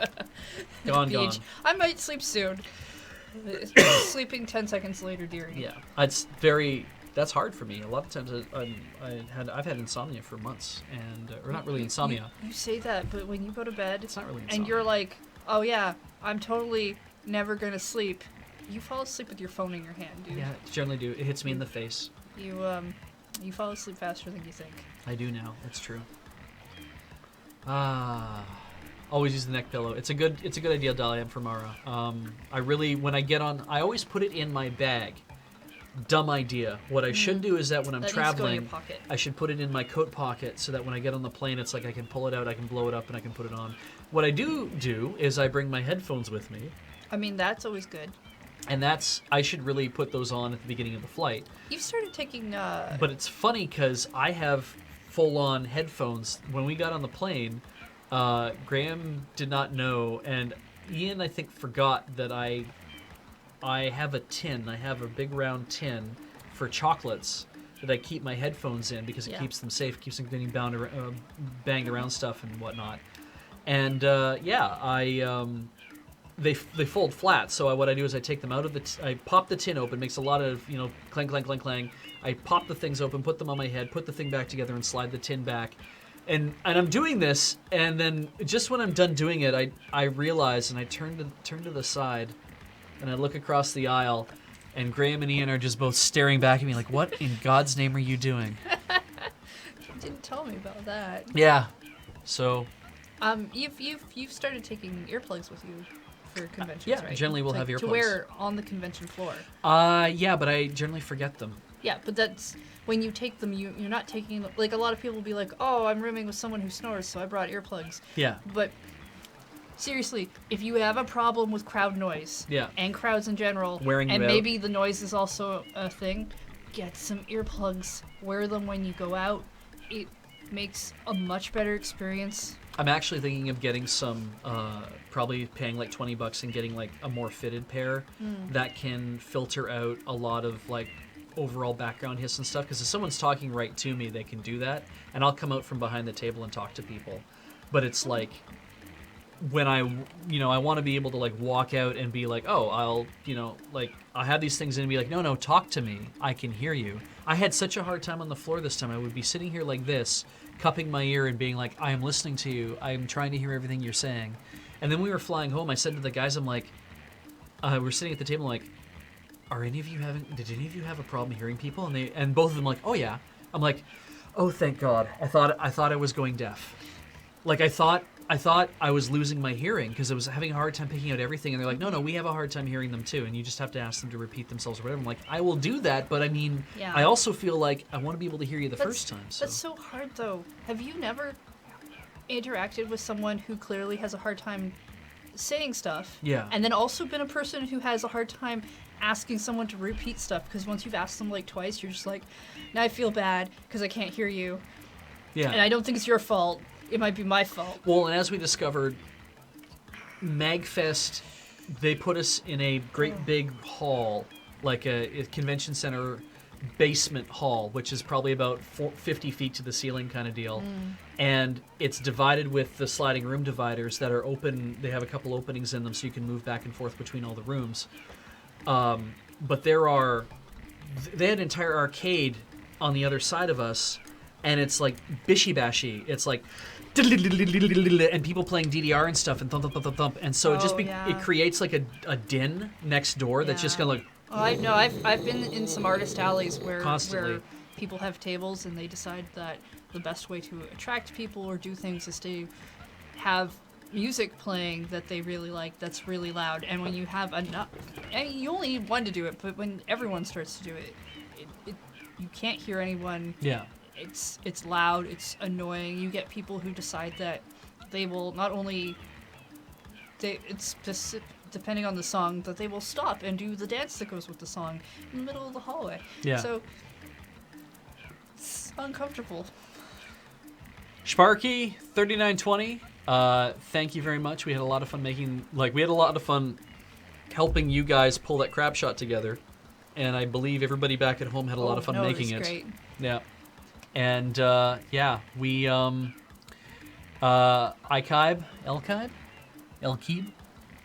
Elkibe. I'm glad you enjoyed MagFest. I'm glad you enjoyed the dove fight as well. The dove fight was rad. Ian has been trying to put stuff up in order, so it's probably going to be... He's still on the... Desert Bus. Desert Bus stuff? And then once Desert Bus has been seen through... It'll be... the next thing, which I'm pretty sure was MagFest. Yeah, no, it's MagFest because the Skinocon... did not get recorded properly. Had a problem, so the recording did not happen. Which is okay. So it's too bad, but it's like this. Things happen. So it's okay. There will be more content. Hosk, I didn't even see you at MagFest. Did you? Were you? You weren't there. You weren't there at MagFest. I swear it. Everyone would have pointed out to me. I said hi to Hosk when I was there. Why didn't you say hi to Hosk? I didn't even go to MagFest. We're done. We're out of here. Goodbye. It's okay. Have a lovely night. I love you all. Drive safe. We're gonna do the same. Take care. I'll see you tomorrow. All right. Rhythm Tuesday. Bye bye.